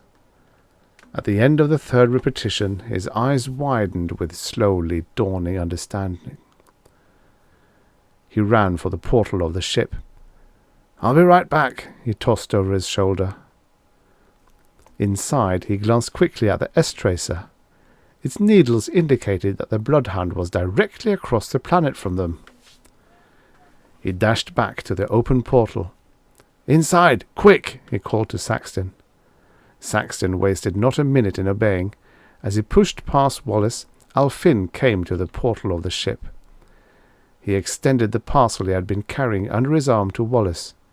"Meet," he said. "Bye." "Thanks," Wallace answered, taking the gift. "Thanks for everything." He closed the portal quickly. 3 hours later, they were in hyperspace. Another 5 minutes, and they were in the 10,000 worlds portion of the galaxy, and safe. Saxton turned over on his side. He had made a faster recovery from the nausea of the bridge than usual. "Okay," he said to Wallace. "Give." Wallace smiled. "Perhaps we'd better open Alfin's gift first," he said, deliberately teasing Saxton with his procrastination. He unwrapped the several large leaves from the package on the table. Inside was a man's fat arm, with a long scar running from shoulder joint to elbow. Saxton groaned and dashed for the lavatory. This time he was sicker than he'd been during the jump. When he turned, streaks of pale green showed through the duskiness of his cheeks. "They're cannibals," he whispered. "I wouldn't hold that against them," Wallace said. "It might have been one of the necessities of their survival." "I suppose so." Saxton turned intently to Wallace. "This much I got," he said. "When Alfin said bye, I figured that he was telling us to get out. But how did he know that it would be safe? And how did you know enough to trust him?" "I can't take too much credit," Wallace said. "Just all at once everything clicked together. At the exact moment I understood that Alfin was trying to tell us to leave. You remember we decided that their survival characteristic would probably be something inherent in all of us but not developed. or at least not to the extent that an isolated colony of humans would need here. Saxton nodded. Well, I'm convinced that the answer is intuition. Intuition? Yes, Wallace said. Everyone knows what intuition is, and has it to some degree. With no evidence to back up his reasoning, a person knows that something is going to happen. Sometimes he can even give exact details. It's a definite, perceivable faculty, yet no one has ever been able to explain just what it is, or even how it works. But if you looked at it in another way, it wouldn't be so mysterious. It's another sense, too deeply buried in our subconscious to be consistently active.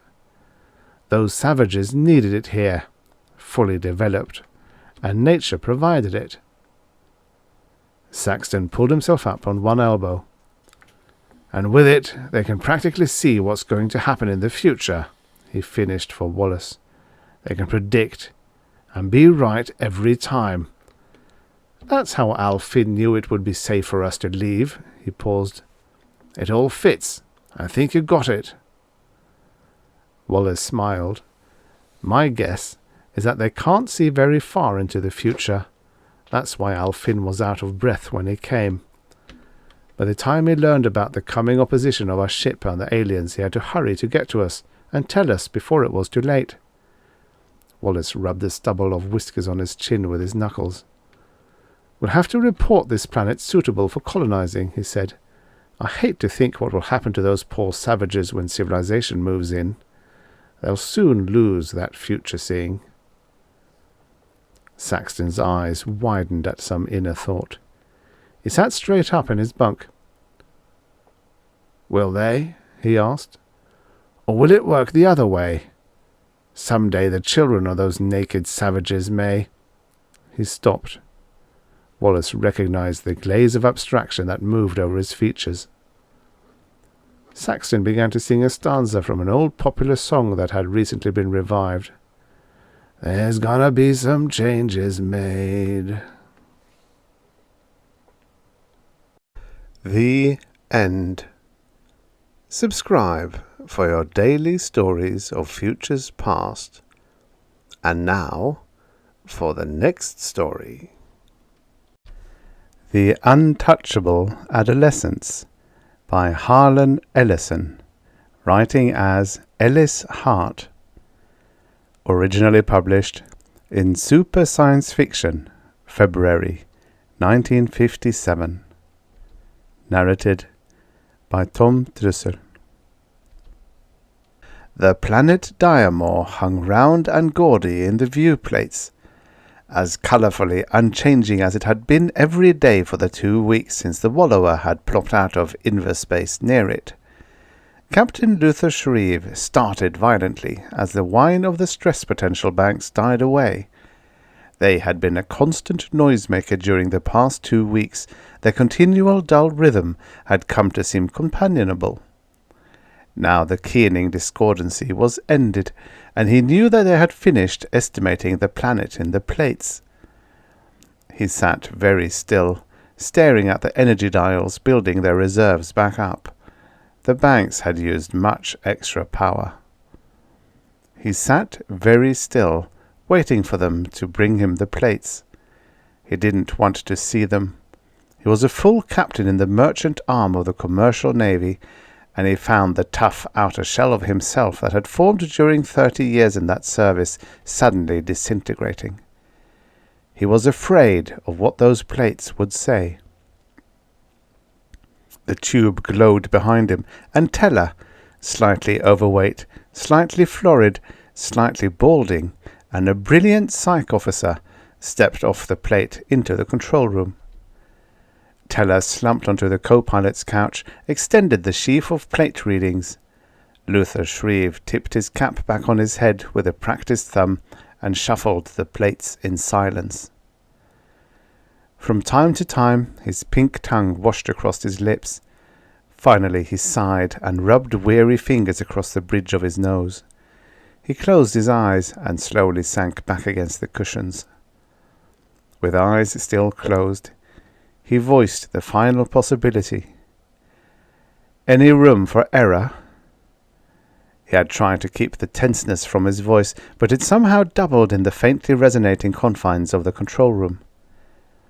Teller shook his head. They tell me no, Luther. I ran the plates up for them, mainly because they were all afraid to be here when you saw the sad news.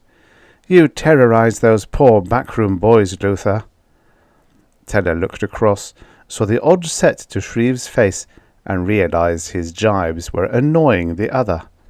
He swung his short legs over the side of the couch with a thump, clasped his hands in his lap, as though about to recite. They have somewhere less than 5 months. Then the big push comes. The eruptions will wipe out 9/10 of the centers of community. He leaned across and pulled one sheet from the stack Shreve held. Here is a position map. He indicated with quick, short jabs of his finger where the first earthquakes would hit, and followed blue lines to their terminuses. He extended his hands, palms upward, in a movement of futility and sadness. Shreve sat forward sharply.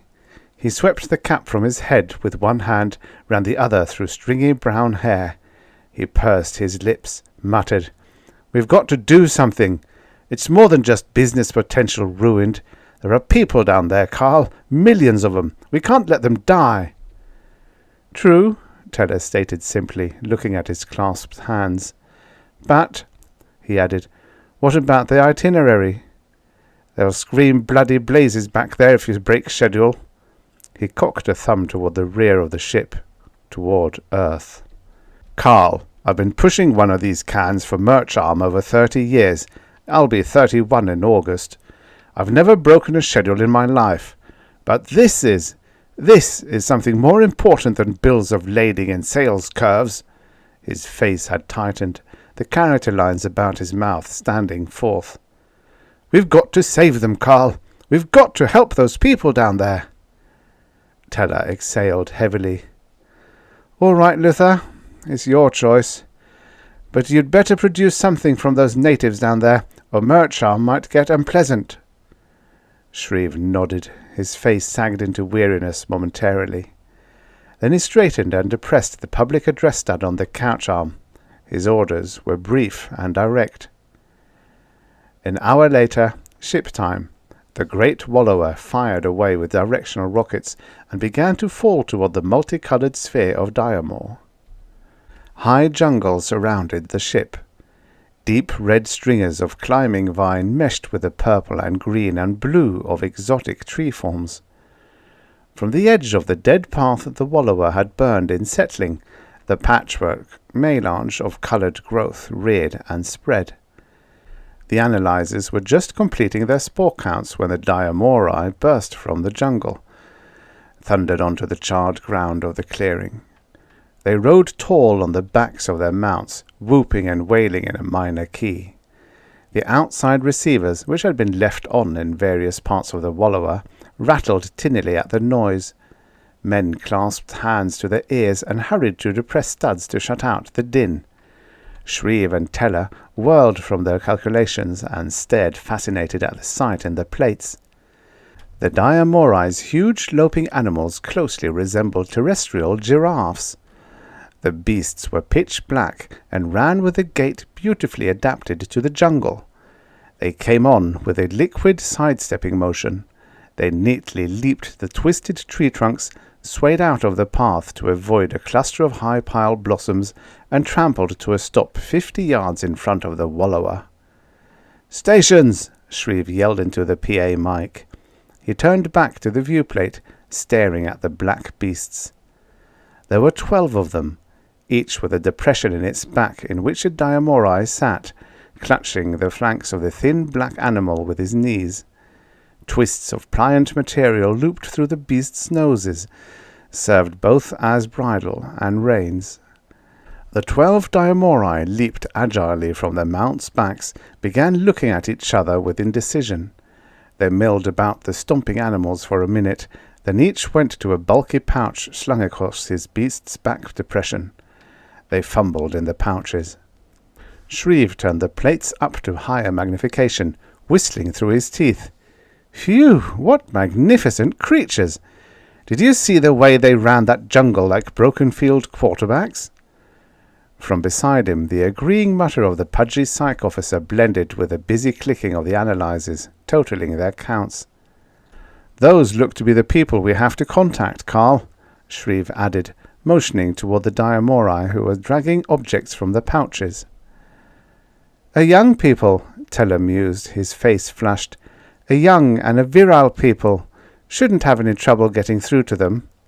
He turned a plate knob to sharper register. The Diamori had advanced on the ship.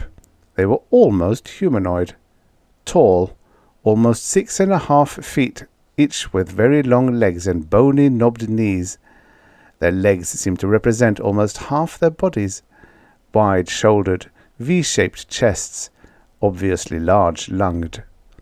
Otherwise, despite the wide-spaced, large-irised eyes, they were almost humanoid. As Shreve and Teller watched, they each donned a hideous devil mask. "Ugh!" Shreve blurted, his face drawing up into a picture of agony. "What ghastly greeting cards those are! If that's a sample of their demonology, I'd hate to see them exorcising one of the poor devils. Probably frighten the thing to life." Teller was leaning closer to the screen, his small eyes watching the 12 with undisguised fascination. He was talking more to himself than his superior. "Must be religious symbols of some sort. Must have put on their prayer day best just to come see us." Shreve looked at Teller sharply. "You don't suppose they think we're gods or something?" Shaking his head in annoyance, Teller replied, No, certainly not. You can tell they don't. They haven't prostrated themselves or offered up sacrifices or such, as a typical superstitious aborigine would. No, I'm quite certain they don't deify us. Probably just ensuring that evil spirits don't try to interfere with their mission, whatever that might be. But," he added, "it doesn't appear to be dangerous, whatever it is." The 12 were now capering and turning handsprings directly under the plate's hull pickups, shaking their masks into the cameras. They seemed unaware that anyone might be watching. "Ritual," murmured Teller. As though his identification of it had tired them of their actions, they sat, almost as one. Cross-legged, arms akimbo, expressions stolidly hidden by the grotesque shapes of their devil masks, they waited. Again, almost to the second, they removed their hands from their hips and folded them across their massive chests. Shreve looked at the tight semicircle of aliens, then at Teller. He licked his lips anxiously. It was apparent he was happier, now that he had landed, and felt he could help the Diamori. "Well, what shall we do, Carl? This is more in your line. Should we go out and talk to them, or bring them inside? Do you think they're aware of the coming eruptions?" The questions had come out on top of one another with an almost childlike anxiety. It was odd to hear such a tone from the otherwise stolid Shreve. Teller looked up in surprise. He smiled slowly. The psych officer flipped his plate off, turned, crossing his arms as the aliens had done, and sat on the dead console. "I don't think they know what's happening down there, Luther. At least," he amended, "they didn't appear to be preparing for evacuation in the threatened areas when we went over them. So I rather suspect they're waiting for us to come out and chat." He shrugged his shoulders, staring at Shreve. "And that, my captain, is it." Shreve looked back at the aliens in his plate. He nodded his head with determination, and his face lit up with purpose. Teller had seen the look once or twice before. Never on routine commercial ventures, however. He had labelled it missionary zeal. The Diamori were still sitting in cross-legged squats, their knees up about their masks' pointed ears and horned temples. "Well, then I suppose we'd better go out and chat. The sooner we set up the stress rectifiers, the better." He got up, stepped toward the shaft. "Oh," he said, stopping and turning back to the psych officer. "I'd like you to come out with me, Carl. No orders, you understand, but I'd appreciate it." The short psychologist looked at him for a moment, nodded his head in acceptance. Shreve stepped into the shaft and sank down through the floor as the tube glowed. Teller looked at the empty shaft for a moment. As the platform slipped back into place, he flipped Shreve's plate off. Stepping onto the platform, he threw a glance over his shoulder at the now grey plate. "You're a very young race," he whispered, disappearing through the floor. They dropped the few inches to the ground, bouncing a bit more than they'd allowed for in the lessened gravity of Diamore.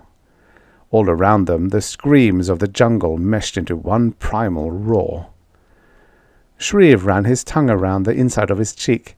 The medic had flatly refused to allow their exit unless they submitted to the 6 shots he felt were minimum safety precaution.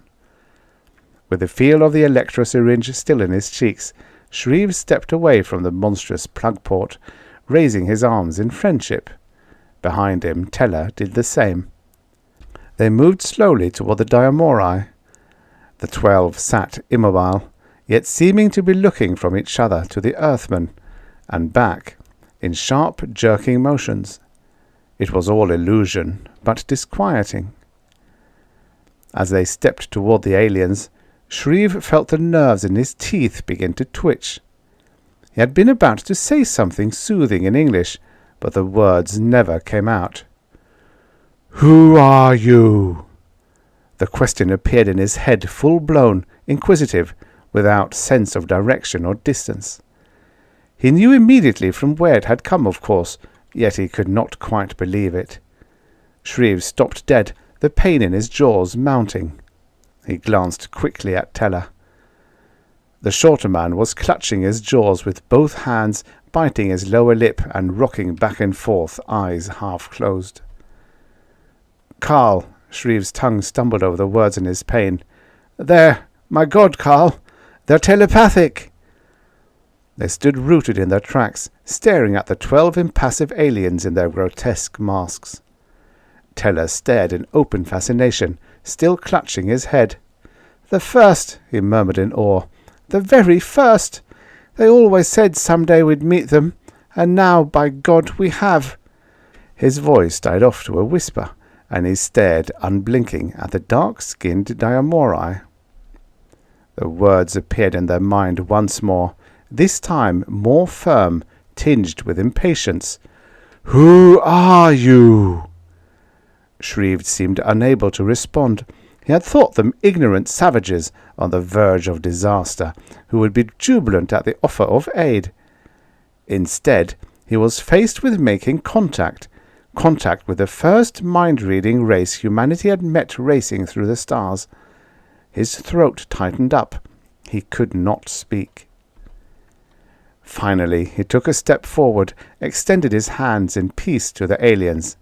"Friends, we've come to help you. Friends." He was certain they couldn't understand the spoken words. Whether or not they could decipher the thoughts, that was something else. Later, the Earthmen could bring out the communicators if the need arose, but for now, he wanted only the soothing goodwill in his voice to win them. If they knew the Earthmen were protected by stat fields and that a dozen gun blisters were trained on them, they gave no indication. "We don't want your help." There was a tone of anger, a driving odour of fear in the feel of the thoughts. The Earthmen felt their teeth jump as the thoughts materialized. Shreve realized suddenly that the toothaches must be a byproduct of the psi power. Shreve turned to Teller. The psych officer was staring back at him, his eyes wide, his hands still clutching his jaw. They both recognized something they had missed when the telepathy first became known to them. It was not an entering of the mind. They could not reach into the deepest recesses of the Diamori's minds and get whole pictures. It was like a mental radio transmission. They could send and receive, with inflection and depth, but they had to do it in darkness. Teller said nothing, but he stepped closer to the aliens. Shreve could tell he was thinking at them, but what he was thinking was impossible to guess. If the aliens understood, they gave no indication. The transmission did not work between the Earthmen, obviously. When Teller had fallen back, Shreve asked, "What did you say?" "I told them we were here because volcanic eruptions were going to rip up their planet within 5 months. I told them the quakes and volcanoes would kill off 95% of their people. I told them we could help them too." The aliens rose slowly, and one stepped forward. He looked down at the 2 Earthmen. "Hear this. You are not the first strangers to come here. Once before, strange men came to us from the sky. They called themselves the Kaiban, and they told us they wanted to trade, but they did not trade. They ate away our land and burned our jungle and took our women and killed our young warriors." It came as a blast of pure thought, all at once, as though spurted out whole from the mind. The inflection was there, the meaning, the depth of bitterness. Shreve felt his mouth dry out at the calibre of agony in the thoughts. Teller shrugged his shoulders as though he wanted no more part in the matter, and retreated a few steps, massaging his throbbing jaws. The alien stream ceased, and the Diamori drew back. He seemed to rise up on his toes, as though he wanted to strike the Earthman, but was restraining himself through the movement. Shreve felt a desperation mounting in him. He had to save these people, had to make them realize their danger. "But you can read our minds. You can see we're telling you the truth," he argued. He found his stomach muscles had tightened, hands had clenched. The alien thought reverberated in his head. "What makes you think you cannot lie with telepathy?" Then the thoughts flowed again, this time cold, dispassionate, merely information. "We have been, as you think, burned once, and we do not wish to be burned again. We cannot say whether or not these things you warn us of really exist, but we will take our own destinies in our hands and treat them if they come.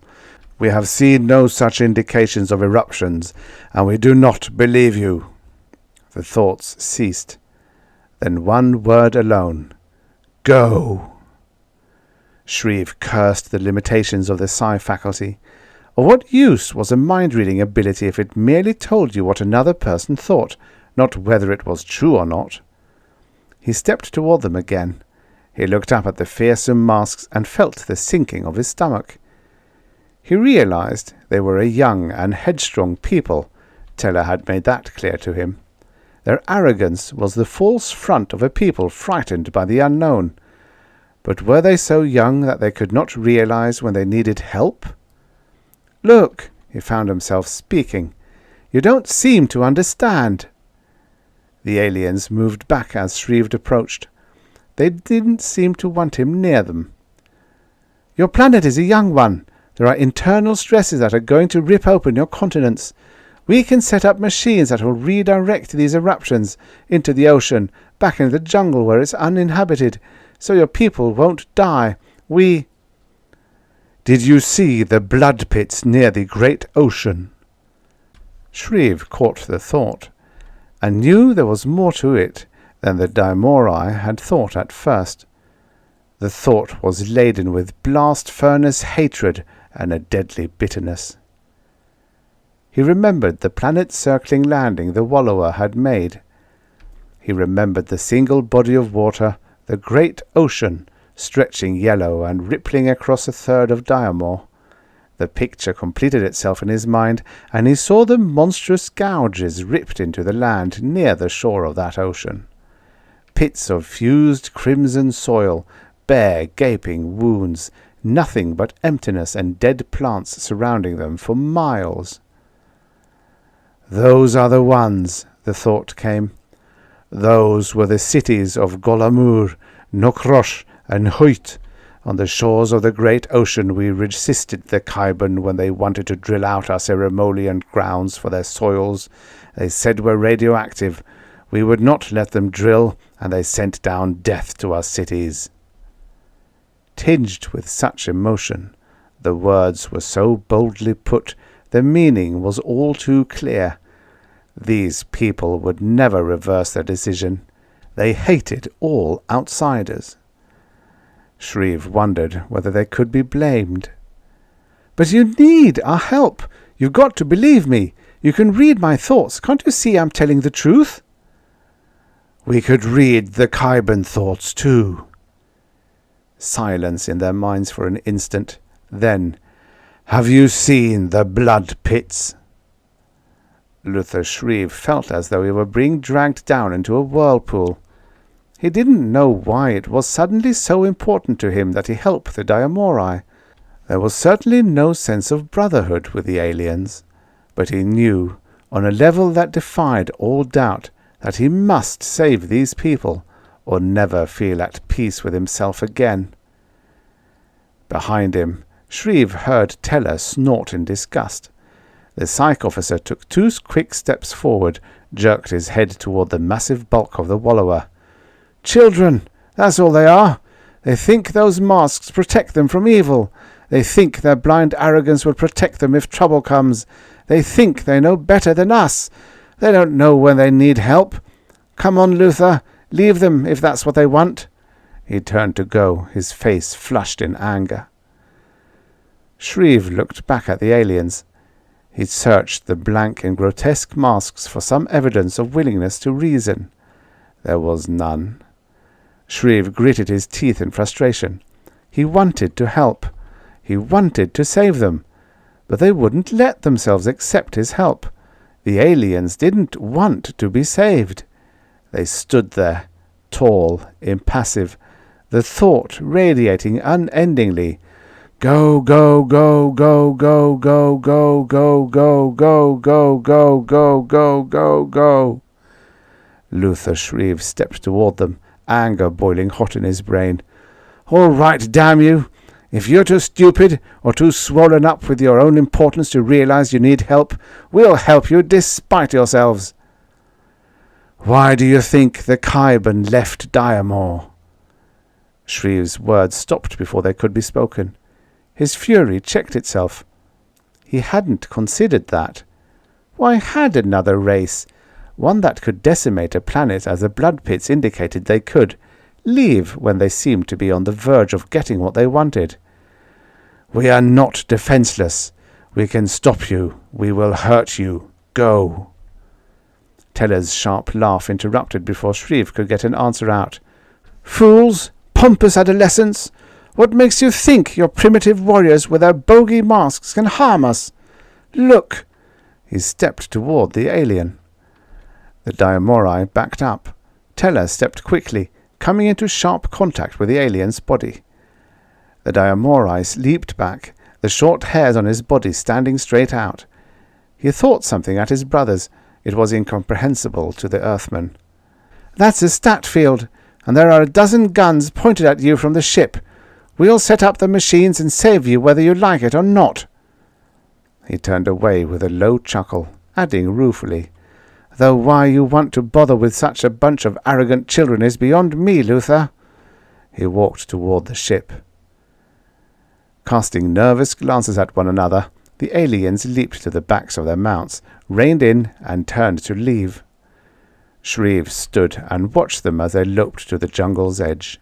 The ebony giraffe things drew up short, and the leaders reared up as the alien turned to stare at Shreve.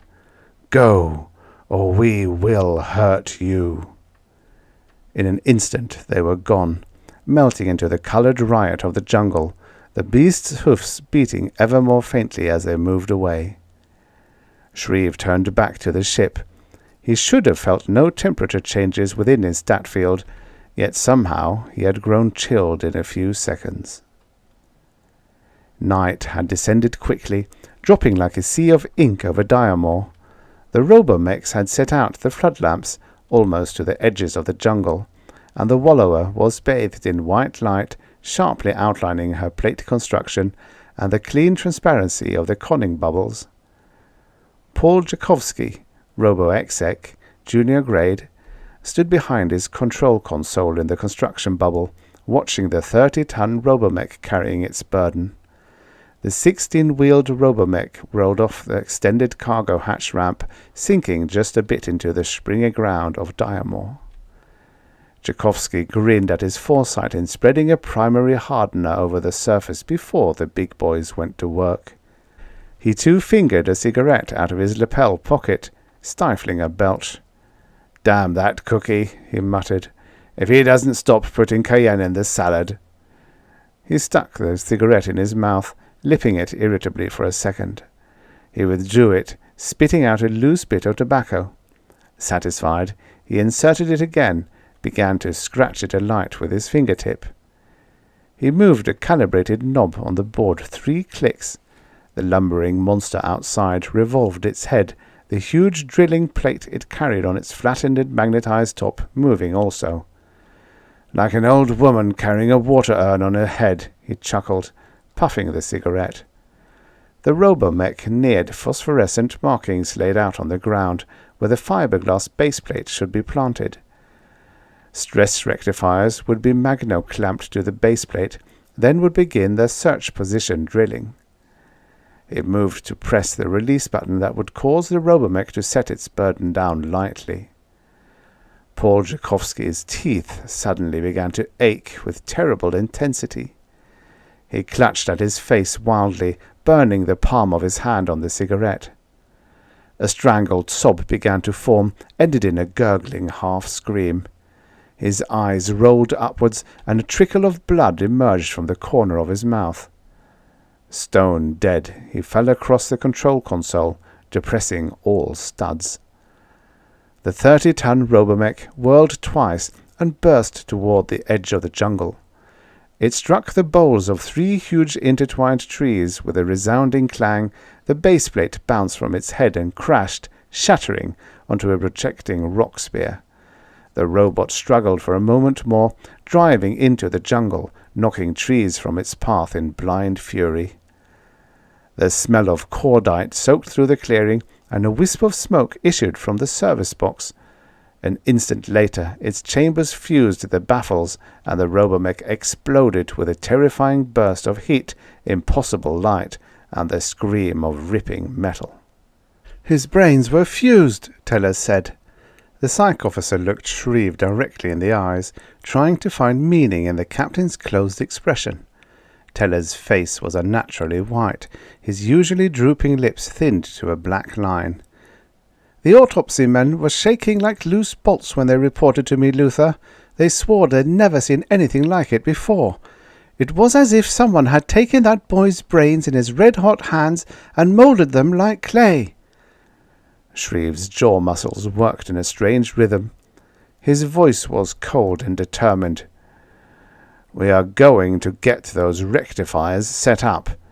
Better stay in your cabin, Carl. I've got to put men on it." When Teller had left, the odd stare he had cast still haunting Shreve, the captain sank onto his couch. He pressed the PA stud and crisped his orders, naming men and leaving no room for argument. He felt the tremors through the soles of his boots as the men began unchocking their mechs. His balled fist found its way into his mouth. He was not aware his hand was bleeding till several minutes after his teeth had pierced the skin. After the 6th death, all of them with their brain pans charred and their grey matter stuck together, Shreve broke down. He threw a blanket over the shaft and sat there swearing. His body shook and heaved as he mumbled into his hands. In one stride he was off the couch and had smashed his fist full into the reflecting metal of the console face. It left a shallow dent, and he didn't seem to notice the angry inflammation of his knuckles. Teller stood across the room, keeping very still, shaking his head slowly, and thinking soft sounds. After a while, Shreve stopped, and collapsed onto the couch, his face red and swollen. "Sorry, Carl," he said. "Why don't you try crying? It's easier on the metabolism," he suggested. Shreve gave a bitter laugh, thin and short. "Last time I cried, I was eating cream cheese and jelly sandwiches and didn't know where little babies come from." Teller didn't smile. He knew Shreve was covering up. He had never seen the man break as he had today, and he knew the knowledge should go no further. "But why? Why?" Shreve pounded his fist into the yielding couch. We came to help them. Why won't they let us?" "Luther, Luther," Teller soothed him, sitting down beside him on the couch. "Don't you see? They're adolescents. They don't know when to call for help. They have been hurt, and with the single-minded purpose of the immature, they're bound not to let it happen again. You can't blame yourself for what's happened. You had no way of knowing about this power of theirs. Why don't we leave right now? If we lay on all power, we can make the schedule still pretty close." Shreve stood up, flicked on the viewplates. He stared into them a moment, seeing nothing but tangled jungle. He drew up a bit, laid his hands flat on the console. "I've got to talk to them once more, to beg them again." "We warned you," came the cold, hard tones. "The group mind is infinitely stronger than our individual power. Now that you have seen our strength, will you go?" "I've come to beg you once more," Shreve pleaded, looking up at the masked Deamori astride their mounts.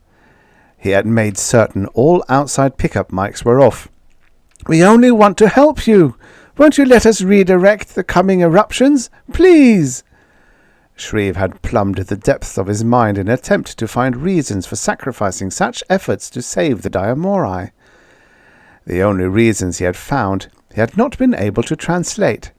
Yet there was a sense of identification with the long-legged and stubborn aliens. He wanted to save them. "Can't you read my thoughts?" he said, projecting truth, projecting honesty and sincerity. "Can't you see I want to help you, help your people?" They did not even bother answering.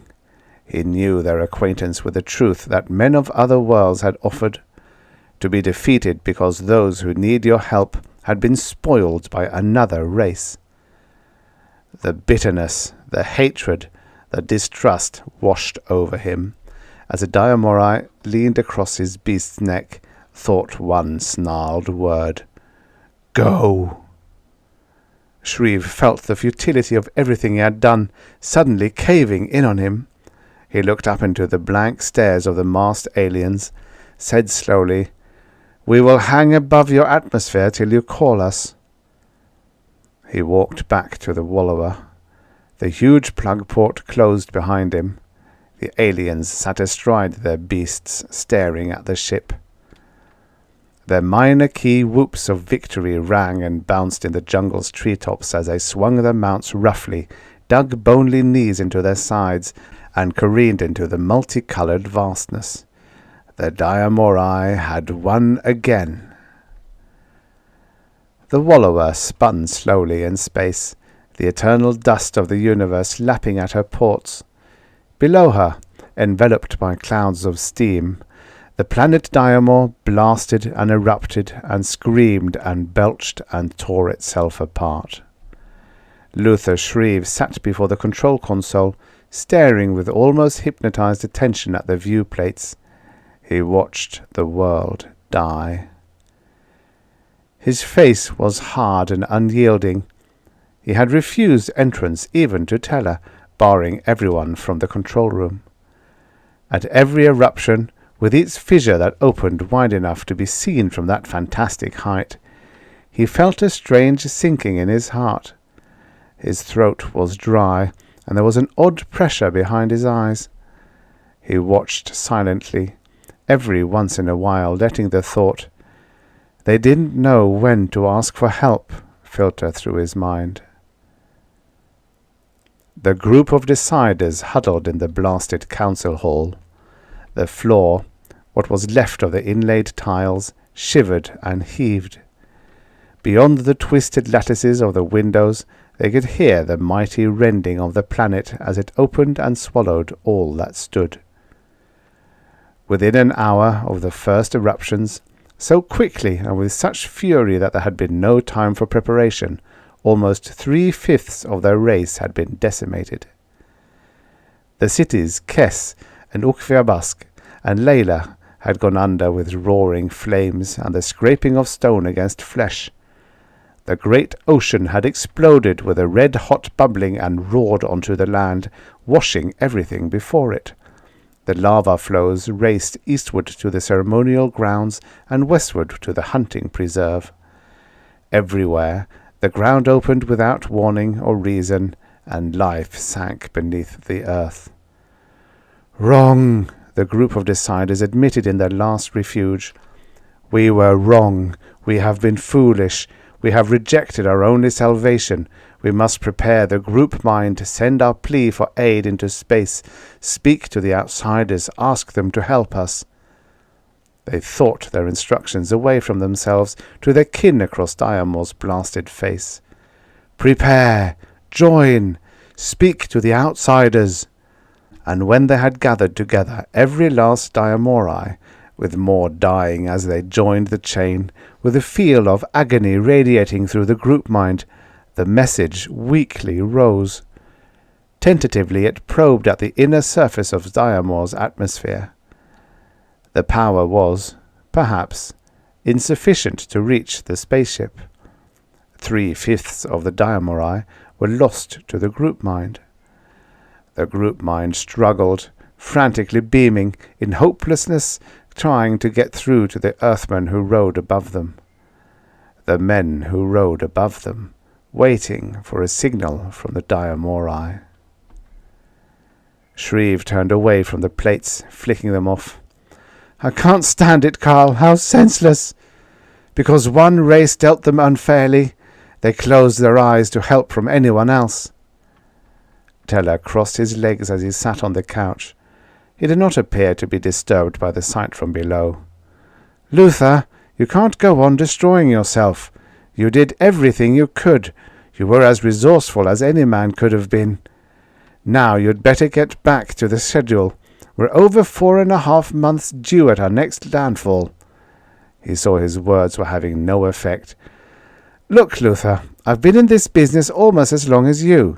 I've seen this time and again. When you come up against an adolescent race that doesn't know when it's got something too big to handle, there's nothing you can do but back off and let them handle it themselves. If they don't get smart enough to know when to call the fireman, that's their agony, not yours." "What's the next stop on our itinerary?" he asked at last, almost jauntily, consciously trying to take Shreve's mind off the cinder that spun below the wallower. He rose and stretched as though from a profound sleep. For a moment he stared in wonder. Then he stepped into the shaft and quietly left the control room. He had never thought he'd see the day when Luther Shreve cried like a child. The End. Subscribe for your daily stories of futures past. And now for the next story. Firegod by Algis Budrys, writing as William Scarf.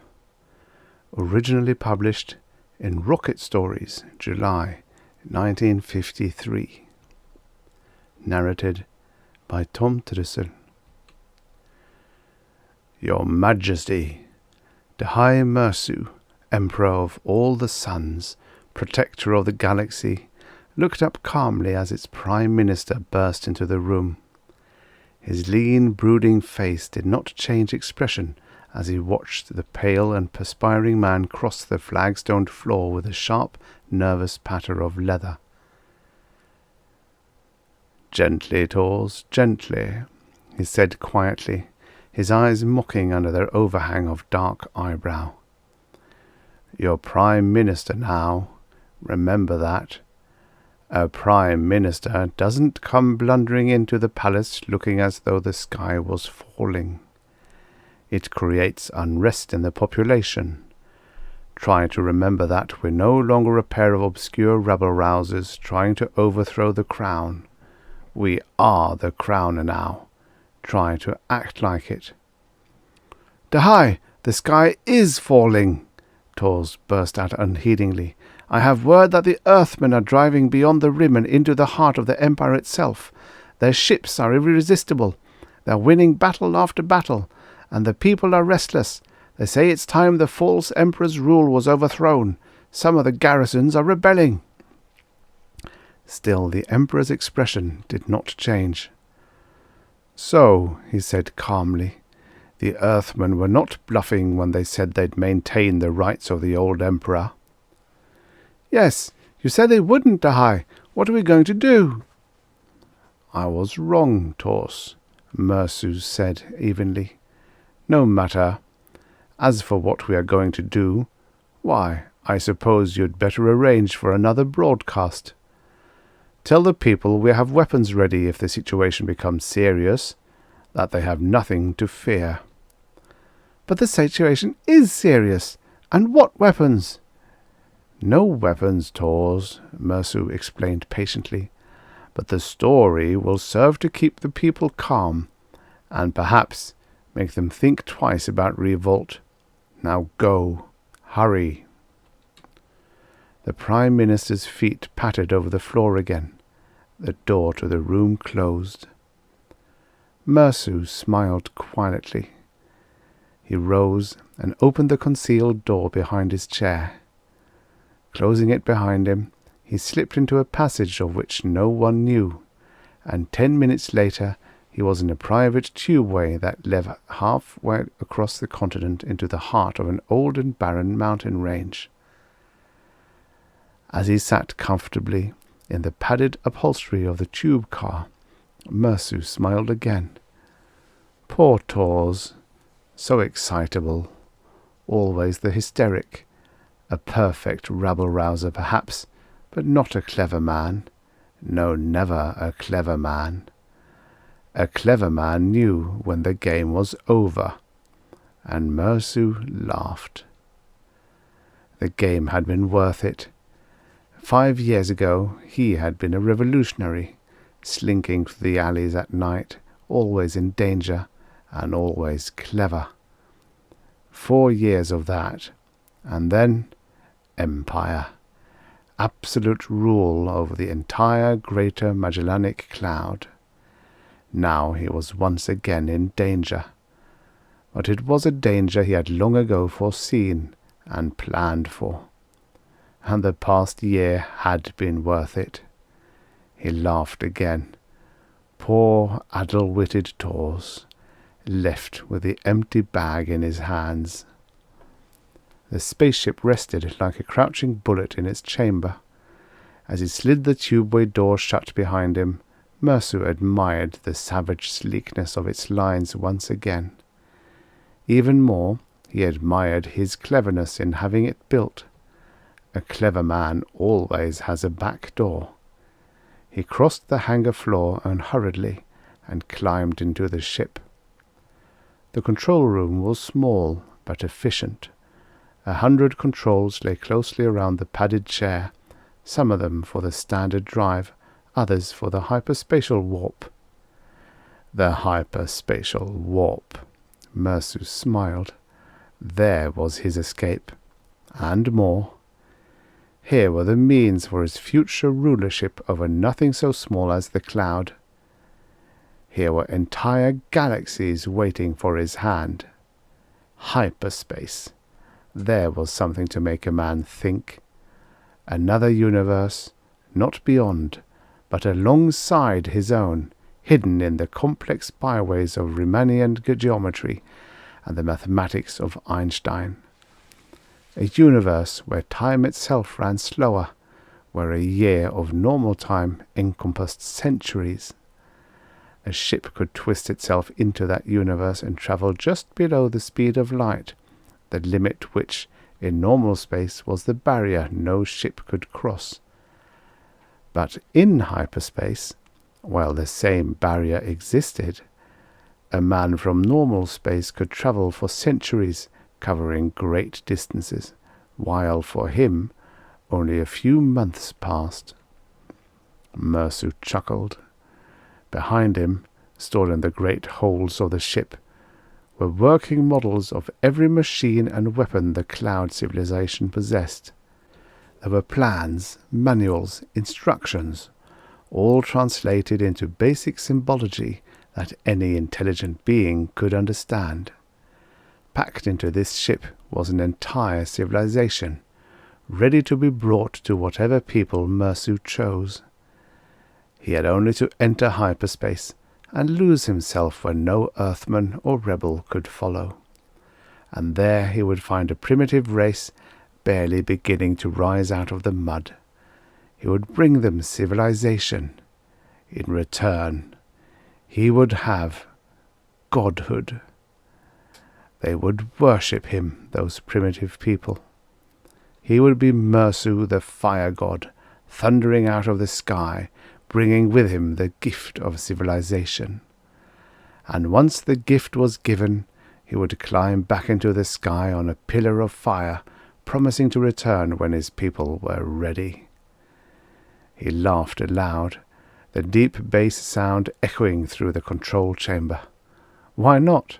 He could fly back into space and spend a year waiting, while centuries passed on the primitive world. When he returned, that world would be his, and soon afterward the entire universe would bow before the name of Mersu, the immortal Firegod, for there is no force so strong, no loyalty so great, as that of men for their gods. Still laughing, he blasted the ship out of its hangar into the darkness of space, and a little later into hyperspace, while the big blue ships of Earth smashed his discarded empire behind him. In a month, he had found his planet and his people. They were almost human in appearance, but shorter. So much the better. He was like them, but just different enough to be a god. He brought his ship roaring down through the atmosphere, trailing a streamer of flame. As he passed over the sea that covered most of the world, the wash of his jets kicked the water into froth, and the sound of his passage echoed through the sky. The village rested on the shore of the sea. The mud huts trembled as his ship sank down, resting on its jet stream until it settled slowly to the ground. Smiling faintly, Mersu put on his spacesuit, strapping his anti-gravity harness on over it. He flew out over his upper airlock, carrying a gun in his hand. He hovered in the air above the village. He pointed the gun into the air and fired. A cone of flame shot toward the sky. He pointed the gun at the sea, and towering curtains of steam rose to hang over the village.